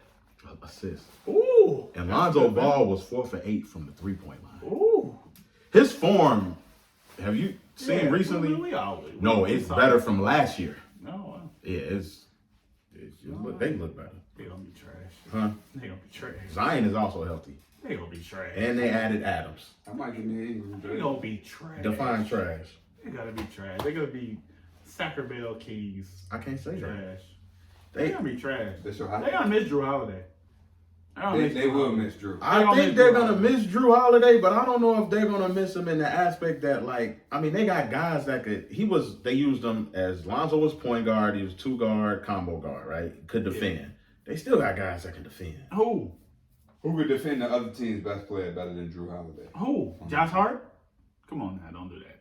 I mean, he don't do that. Don't do they that. still got Lonzo can defend. Better than Drew Holiday? To the level that Drew Holiday? I mean, Drew Holiday was all defensive. Drew Holiday was sticking Anthony Davis when they played the Lakers. And LeBron. Yeah. In the same game. Think about that. Just think about it for a second. In the same game. Don't do yourself. And they also got didn't they get their ass kicked last year they opened up against the Raptors. Okay, what's your Western Conference? What's your Western Conference? Oh, Western Conference is gonna be Lakers versus the we already know how you feel about the Clippers, so you damn sure better not pick the Clippers. Damn, somebody had 3. Who? I don't know. The Bucks? No, on the Clippers. I mean the Celtics. The Celtics hit a 3? Oh, it was Tatum. Ooh. Game ball? 0.4 seconds. The way I got my season set up though. Yeah. Game ball. Yeah. Tatum 16 now. Yeah, I know, man. Hey, now bitches say, boy, why y'all on the internet live? Jesus, man. I might not have no choice but to pick the Clippers. Yeah, I know you don't have a choice because you don't trust the Nuggets and you don't trust the Blazers. I know you don't. No, because of the way I got my seeding, set up is the Lakers will play either the Suns or the Blazers in the next round. That's dead. It's dead. Yeah, it's gonna be the Clippers. Let me tell y'all, the Hawks have 111 points with 13 seconds left in the third. The Bulls stink. The Hawks are just that good. I mean, the Bulls are awful too. The Hawks are just that good. And then the Bulls actually, the Hawks are gonna be great. Like they're gonna be like, I've been seeing this for years. Like how people saw the Warriors, how they were starting to creep up. I've been seeing this with the Hawks. Like they get it, right? They get it, right? Wing defenders, 3-point shooters at the guard position, rim rollers at bigs. They get it, right? They get it, and they're gonna be tough to defend for anybody. But that's a different story. Yeah. But go ahead. What you got?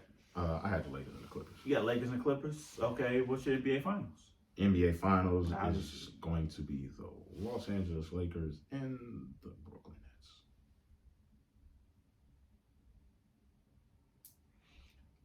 I'm gonna say the Los Angeles Lakers and the Milwaukee Bucks. Yes, I'm gonna Confident in that Bucks pick.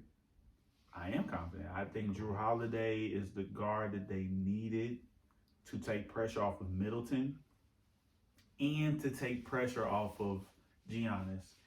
And he also can defend guys like Kemba Walker, like so when they play against the Celtics, Kemba can't guard him, and Kyrie can't guard him either. So, and I think he can guard the other end. Yeah, I'm confident in it. Hey, Will.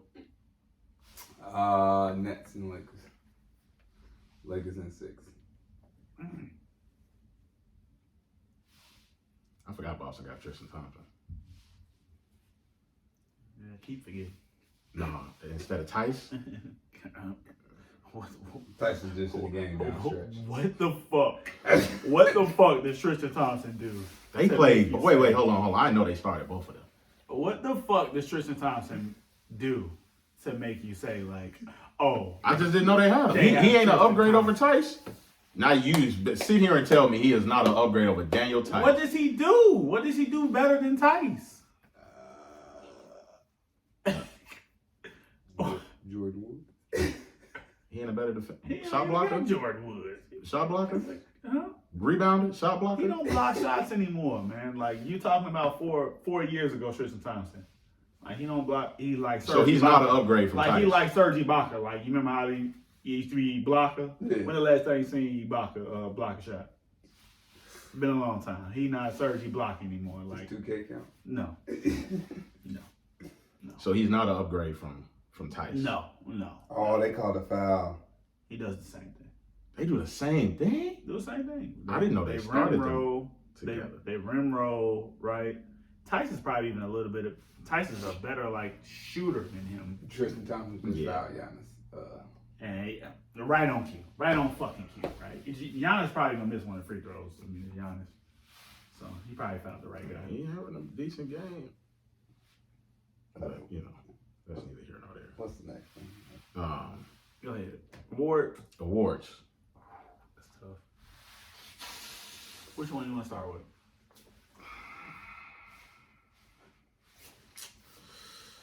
Loose ball foul too on Rookie of the year. Rookie of the year. I'm going Wiseman.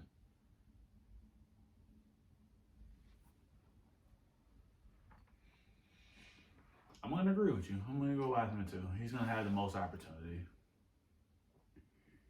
I'm gonna go Wiseman. I want to say Anthony Edwards, but I would do too. I really did too, but we all know Cat and yeah, I think Wiseman. we all know Cat is gonna get shots up. So Edwards actually having a real good game right now. For 15, 4, and 3. Coming off the bench.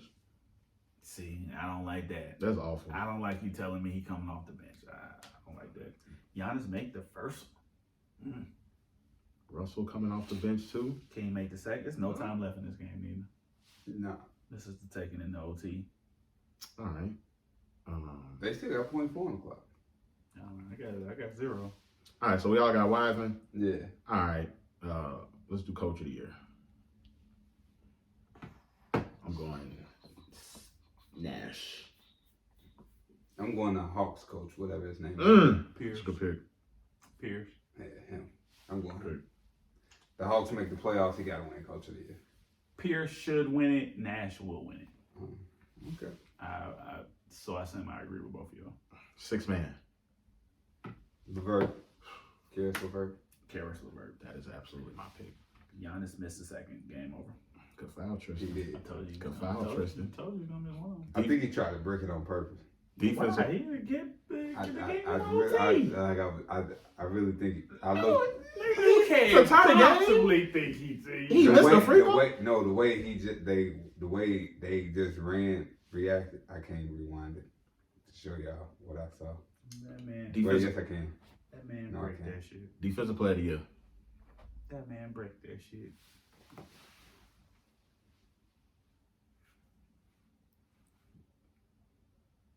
Let's see. He took all that time to shoot that break. Oh, that's just a bad free throw, Oh, it's bro. a bad free He throw. just had them nerves, bro. That was in front of the rim, too. Them nerves, bro. Front left. They went front left. Defensive player of the year. Anthony Davis.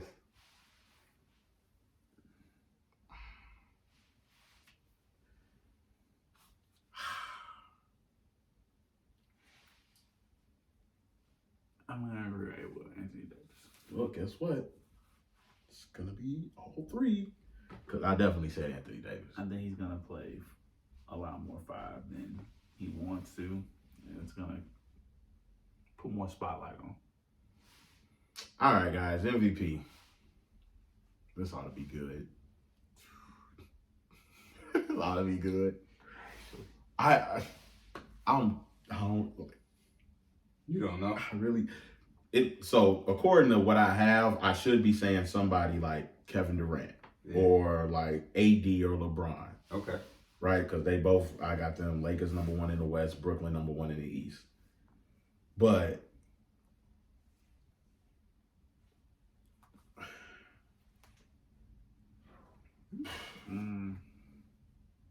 I don't know. Okay. Is it crazy to think that the MVP could come out of Brooklyn and it not be KD? You think it's going to be Kyrie? Is it crazy to think that? No. I would say yes. It's crazy to think that. It's crazy to think that. I would say that. Yeah. So if they got the #1 record in the East, or let's say the league, either or, and Kyrie's averaging more points, he's averaging more assists, it's crazy to think that. Yeah. Absolutely. 1,000%. Why is that? Because Kyrie has just shown just not to have like he hasn't shown MVP numbers, like, and I don't think he's going to show it. Like, what did he have last night? Like, how many assists did he have last night? Last night. They scored 125 points. He had 4 assists, 4 rebounds on 10 of 16 shooting. Like, that's a great night. Does that sound like an MVP night? I mean, he only played 25 minutes as well. Does that sound like an MVP night? No. No. Okay, hold on. I mean, doesn't. It don't, but take into consideration, Kevin Durant had 22. Bro, they only played 25 minutes, bro. I didn't say. So if you read I didn't KD, say it was gonna be KD neither. No, I'm saying though, if Kyrie averages 26, 27, 6, 7 assists. Who says he's gonna average 6 to 7 assists? No, I'm saying if he does. I'm not going off of just one game and they do somebody. I'm saying, so if Kyrie averages, I'm asking, if he averages 26, 27 points, averages 6 to 7 assists, they have the #1 record. That's not MVP. That's not MVP. Like, no. Because you're gonna have Kevin Durant right next to him, who's probably gonna average. They're going to cancel each other out. 26, Right. 27. I mean, kind of like AD and LeBron last year. I mean, that's why LeBron didn't win it last year. We all know that, right? You got Anthony Davis on the other side, who's if it's not LeBron James, keeping up the score load, like, it's Anthony Davis. So I just don't see it being them. That's why Giannis won it last year. Because you look at Middleton's squeezely ass little 20 points a game, you'd be like, damn, y'all won 60 games. This dude averaging, your second best player averaging 20 a game. Like, so who's gonna win it? I'm gonna say, all right, in these times, I'm gonna say the MVP voting is gonna change. It's no longer gonna be just the Best record. #1 guy. I'm gonna say it's either gonna go to either Luka, and I'm gonna say Damian Lillard is going to get some consideration for the MVP. It's 4 or 5 seeds. I guess. So your two is Dame and Luka. I'm gonna say Dame. No, I'm gonna say Luka. I'm gonna go with Vegas because Vegas actually has Luka as the favorite. Yeah. to win MVP. I'm gonna say Luka because Porzingis is not playing right now, All right. and I'm gonna say second is Dame. I mean, I'll talk all that shit about Kyrie, but I'm gonna go KD. I'm gonna go KD for MVP. Do you think KD is gonna play the games? Yeah. It's not that. Do you think KD is gonna? Yeah. Do you think KD is not gonna low manage? I don't think so. Not in the way we think that it'll affect him winning MVP. If you miss 15 games, I don't think he's gonna miss 15 games. That's tough. I don't think we gonna. I don't think. Yeah. You think Kevin Durant coming off of Achilles surgery is not gonna miss 15 games? I don't think so. Brave for you to think that. I don't think that's. Especially and it's not an 82 game season, so these games actually like that's 10 games gone that you know what I'm saying? Like your guys got to be available. So I don't see them. I mean, I don't see them doing them like. I think they still can. I still think they believe they can win games without Kevin Durant, right? Because they've won games without Kevin Durant, right? They've won games without Kyrie Irving. They've still made the playoffs without them. So I think I don't think they're gonna push KD to the brink like some people think he normally would push himself. So, and they've already said. They said it last night too because I was watching the game. They're gonna listen to the sports medicine doctors, right? Mm-hmm. They're gonna listen to what they say, what their recommendations are. 3 days this, 3 days off, blah blah blah. They didn't say exactly what it was, but they did say that they're gonna listen to the sports medicine doctors. So that's telling me that they already have games circled on the calendar that he's taking off. Like he's not playing these games. And then that's not considering the games that, hey, he might be banged up a little bit, right?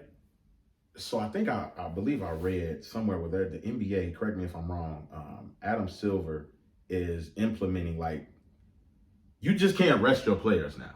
Can't rest multiple players. Yeah, it's a little different. You can't rest multiple players. So you still can rest Kevin Durant. Like you're just telling Kyrie Irving, who really wasn't hurt. I mean, let's keep it a buck. Like if the Nets were contending for a championship, Kyrie Irving would have still been on the court playing. Like I think everybody could say that. But yeah, I mean, it just means Kevin Durant rests. I mean, Kyrie plays. I mean, I think it's pretty easy. Mm-hmm. So who you got?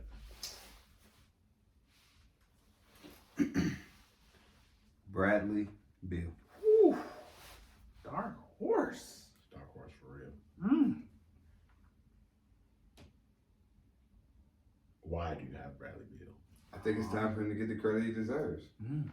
And I think with the Wizards making the playoffs, he scored 31 points tonight. Yes, they lost, but he had 31. And I think I think I'm with 5 on this, right? Where I think the voters are going to go away from just looking at the best player on the best team. Okay. I think they're going to actually start looking and paying attention to players around the league and what's happening. And I think like KD and Kyrie are going to cancel each other out. LeBron and AD are going to cancel each other out. I think Giannis will now have help with Drew Holiday, so his impact won't be as great as before. I don't think they're going to finish with the best record in the league.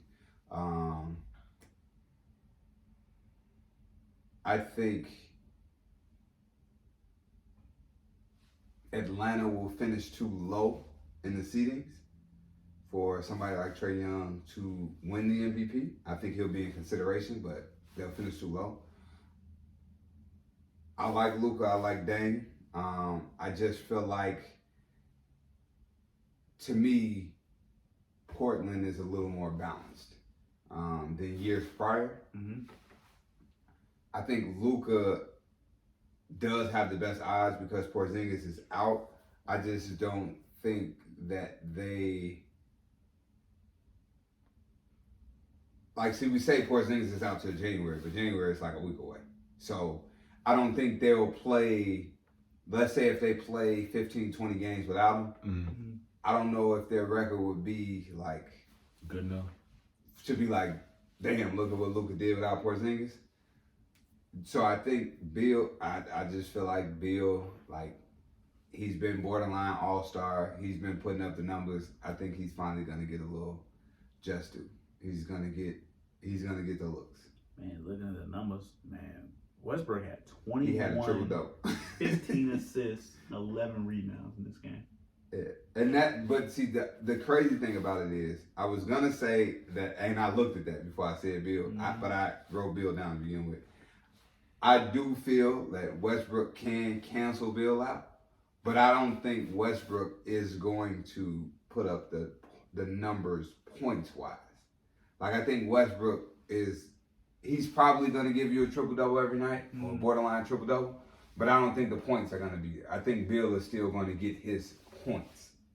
I think it's going to come with the other stats for Bill, where it's going to... That's just crazy how we can sit here and talk about Westbrook having 21, 15, 11, and that probably won't be the first thing mentioned on ESPN when Hell it's no. on SportsCenter. Hell no. No, it won't. Like it won't. Like, But I feel Because like we're so used to him doing it. I feel like Westbrook is gonna take away from Bill because Bill won't have, like last year we were watching Bill get assists. Yeah. I feel like Westbrook now is gonna take away from that. but I feel like Bill can go back to being himself. Like, I mean, even though we saw Bill that's not him. Right. Like, he'd rather go out here and score 30.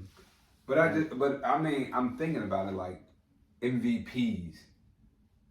Do they really have, like, if Bill was able to give you 5 assists, I believe that's enough. Yeah. Right? For him to, Yeah. like, you know, like, I don't think, like, I get it, like, Westbrook averaged a triple-double. I think the year Harden won, he had like 9, maybe 10 assists. 8, like 9, 8, like Yeah. whatever he was averaging. But I'm thinking like the Steph Curry years, the KD years, the Bron years. Like, Bron has always averaged 7 assists. But like, I don't know if you necessarily have to be a high assist guy to win MVP.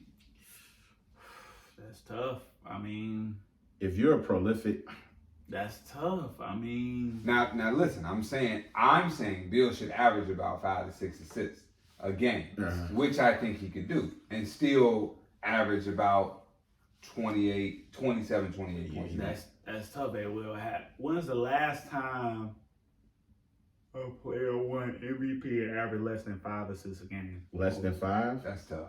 What was Jordan's was right around 5. Boy, do you know how many years ago that was? I mean, you asked. That was a long time ago. Oh, Iverson in 01. 01, I think he averaged about like 4. That was 19 years ago. What about KG? He won in 04. But I mean, he a big man and was still giving you 5 assists though. But yeah, he averaged 5 assists. He was a big man. Under 5. Under 5. Yeah. When's the last times I Especially as personally guard. don't think Bill's gonna average over 5 assists because he's gonna go back to being what he used to be pre-John Wall injury, which was score only, facilitator second, which showed tonight, right? He gets 31, he's got 3 assists, he's got 2 rebounds. Like, And Westbrook got all the other stats. Westbrook's got all the assists. So He's got all the rebounds. Like, he's going to go back to being that role. yeah. But I'm not saying that Bill can't win it because I do think Bill can be in the conversation because they're going to take a leap, right? And his play is going to continue to improve, right? Be part of the reason. Yeah. I mean, he averaged damn near 30 last year. Should have made the All-Star team. Yeah, he should have made the All-Star team. So if he averaged over 30 this year or near the same numbers as far as averaging, and then they boost up in the standings, like he goes from non-playoff team to 5 or 6 seed, like, yeah, absolutely he can be running. All right, cool.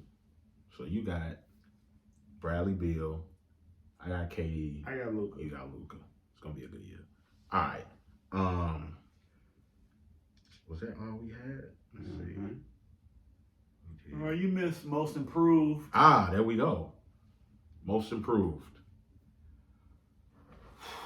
DeMarcus Cousins. I mean, yeah. I mean, you could be that. Most improved. You got Boogie. Who you got 5? I actually had one. Most improved.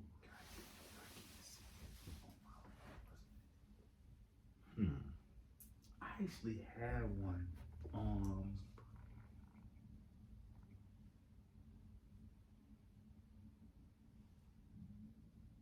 That's I think I know. Who you got? I'm gonna have to go with most improved. You know who I'm gonna go with?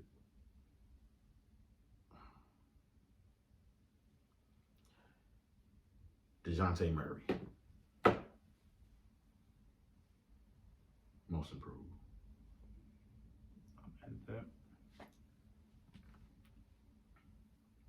They actually winning right now. They about to win. Yeah, they came back and won that Big game. dog in the Grizzlies. Yeah, we got 2 40-point games. Well, that's so. Morant got 42 and 9. Ja. Damn. Efficient with it too. 1 turnover, 7 for 8 from the line, 1 for 2 from 3, 17-26 from the field. Still down 14. Still down 14. And DeRozan working on a triple-double. D-Mon? 28, 9, and 9. Yeah, maybe we disrespected the Spurs. You did. Y'all got them in the playoffs? No. So maybe. No. No, I don't. Most improved.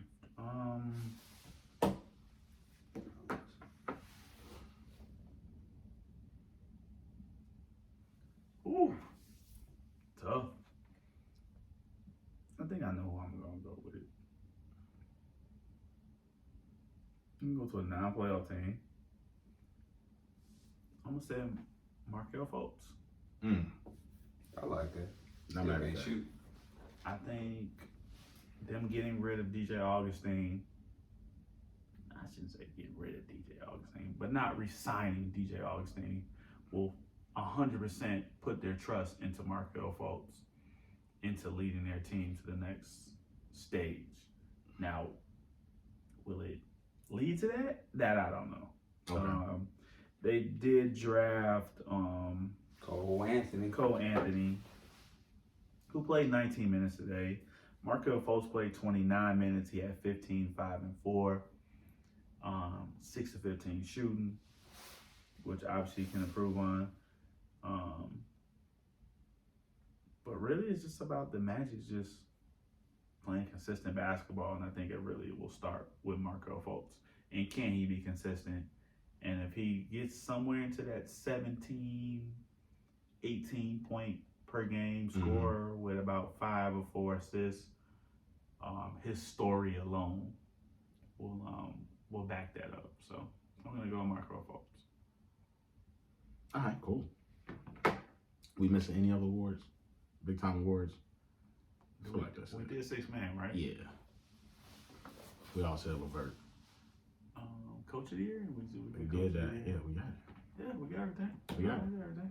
All right, cool. Well, if that's the case, follow us on Instagram at Goodfellas Podcast. That's spelled with a 3 instead of a E. And follow us on Twitter, Goodfellas87. Like us on Facebook. Go ahead and subscribe to the YouTube page, SoundCloud, and we are also on Apple Podcasts where they can do what they will. Subscribe, rate, and review. All right, cool. Shout outs. 'Tis the season. Y'all got any shout outs? You want me to go first? Yeah. Oh man, I got a lot of them. I know. That's why I want you to go first. You done had a lot of events going on. Shit. Let me see. First, I want to say thank you, y'all, for celebrating my daughter's birthday. She just turned 5, December 17th. She had a beautiful party. It was a spa and TV party. She got a facial done by her dad. You know what I'm saying? Anytime y'all want some facials, y'all just hit me up. You got the cucumbers too? Yeah, I got the cucumbers. Okay. Yeah, I got the cucumbers. Look him up. He's in the books. Yeah. But thank y'all for y'all gifts and coming to celebrate with her. She really enjoyed herself. I want to shout out everybody that donated coats to the Bowen Boys Basketball Coat Drive. We had a pretty nice turnout. We actually had a lot of coats. I made a connection with a new non-for-profit named Bridges. They actually, I don't know how they found out about it, but they came. They brought like little personal bags for both men and women. It was kind of cool. They actually went out today to pass out presents in the community. So I just want to shout out Bridges for that. I want to shout out Kelly. So actually tomorrow, the Bowen coaching staff is actually going out. We connected with three families. I'm sorry. We connected with three families. We're actually going to go and personally deliver Christmas gifts to these three families tomorrow. So I want to shout out to Kelly for finding that out, finding those families, connecting us with those families. We'll see y'all tomorrow. We got some nice gifts for y'all.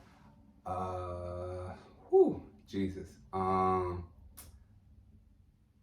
got another shout out next week. I'm going to hold on to that one. I got another shout out next week.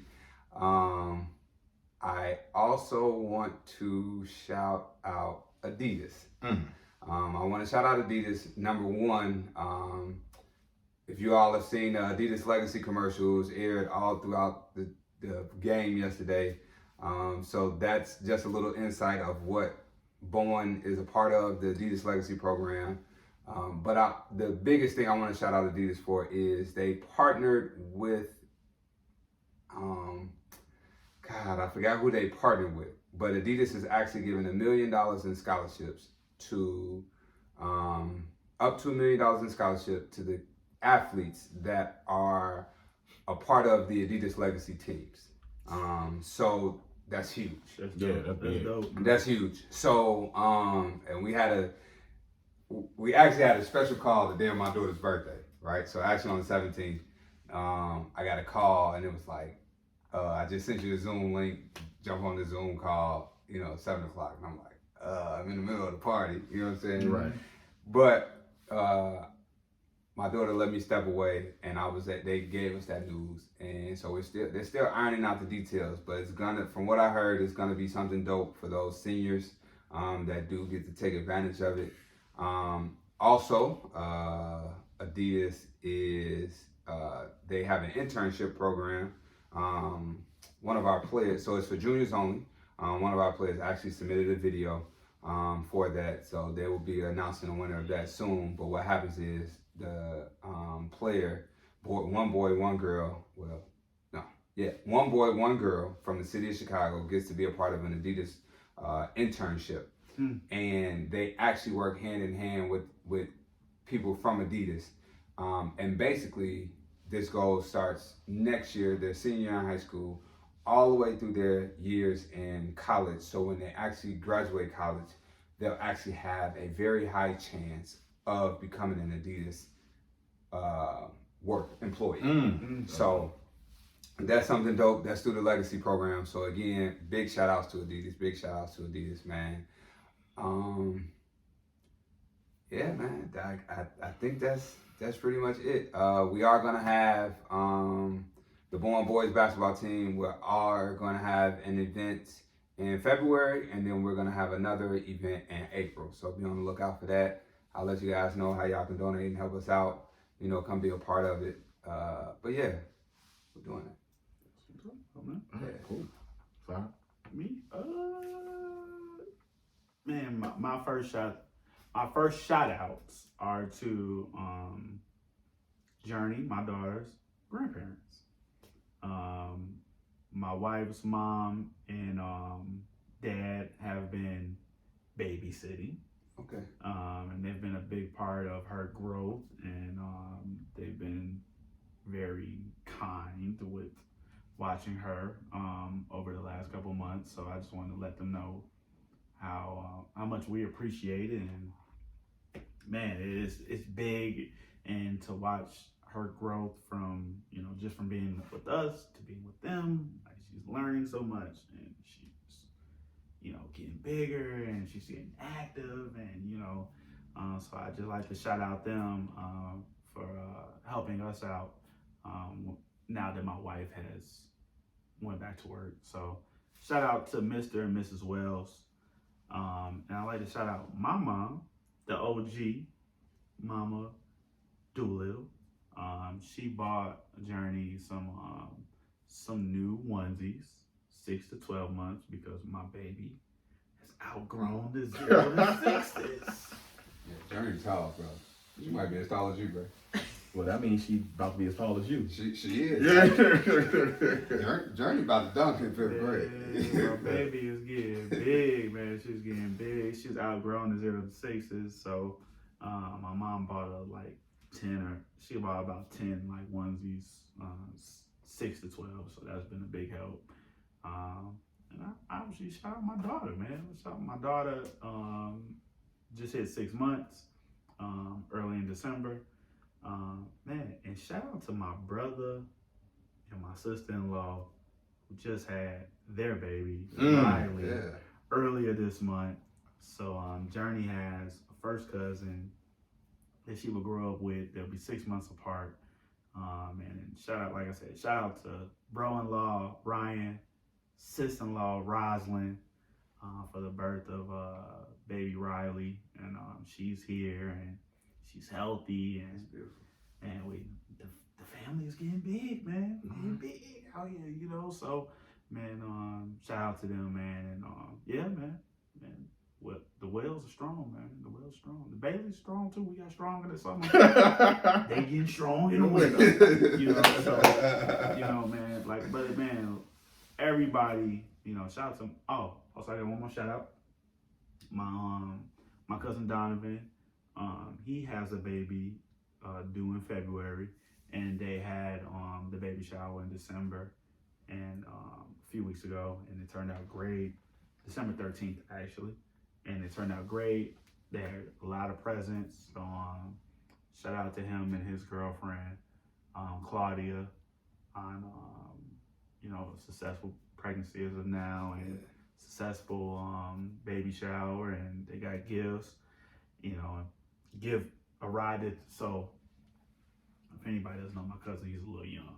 So he, the gift arrived at the house, and he calls me. He says, "Hey, how did y'all get, my girlfriend's address?"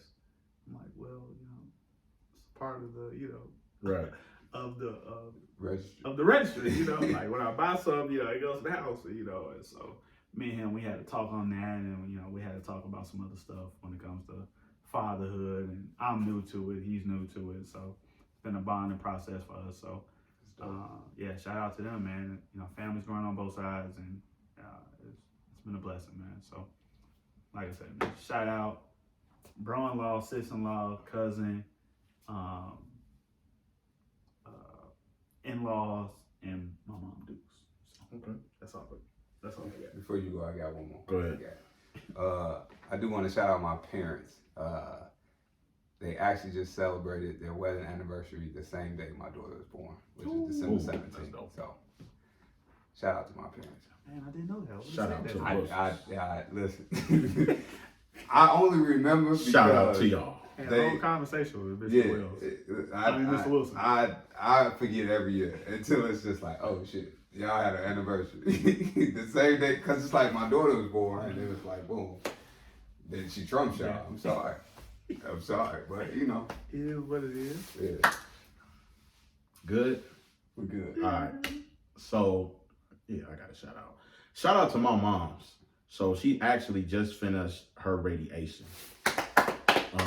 They were able to look. There were no new cancer and nothing like that being found in her. So with the test that she took afterwards.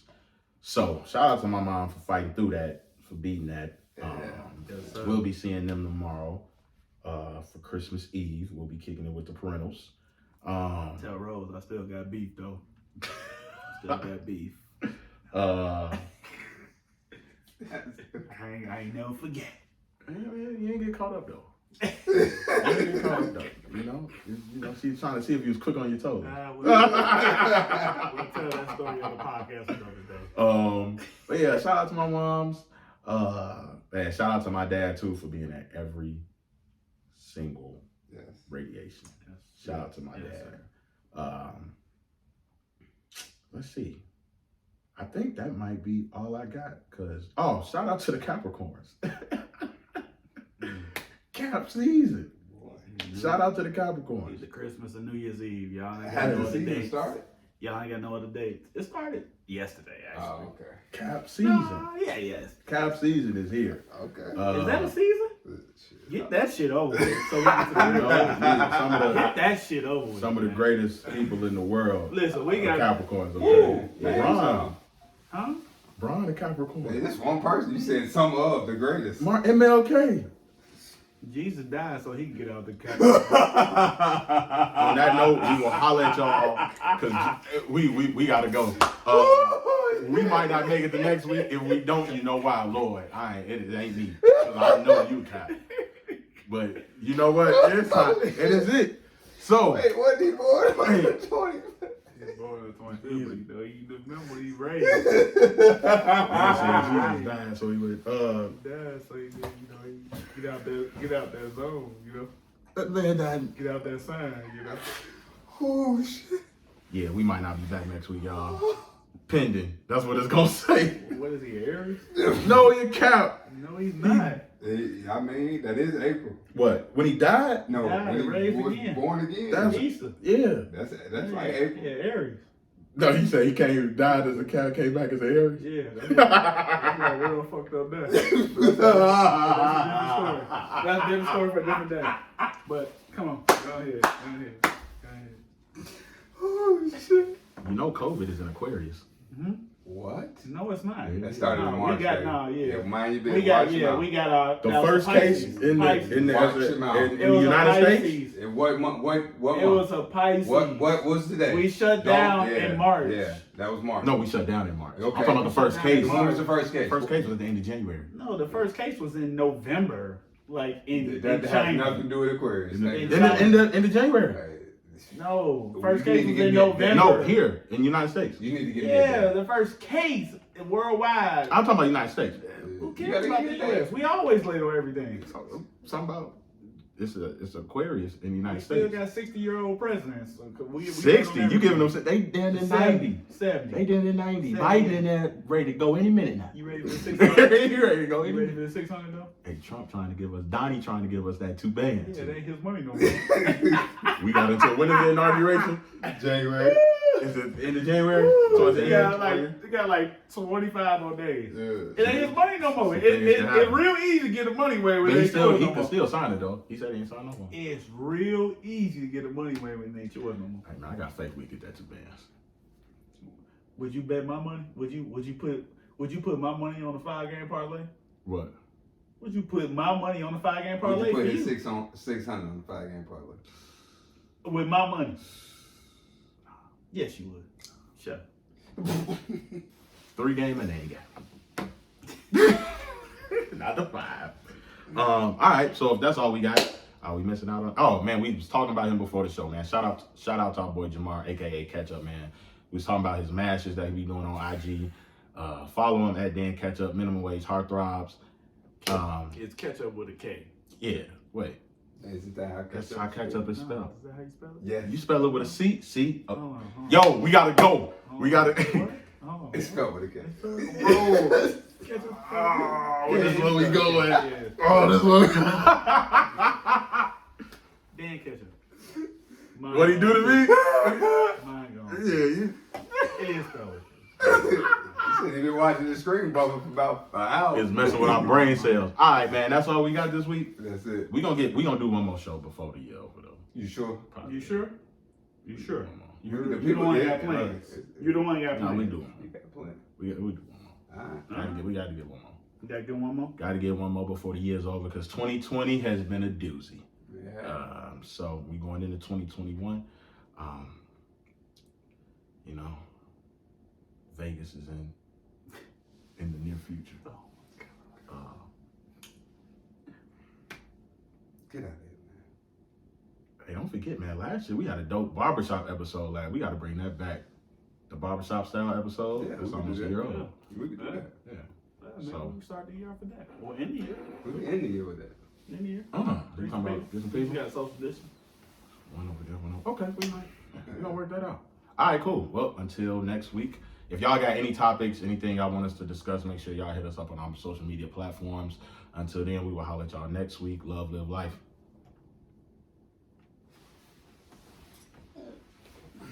Man, it's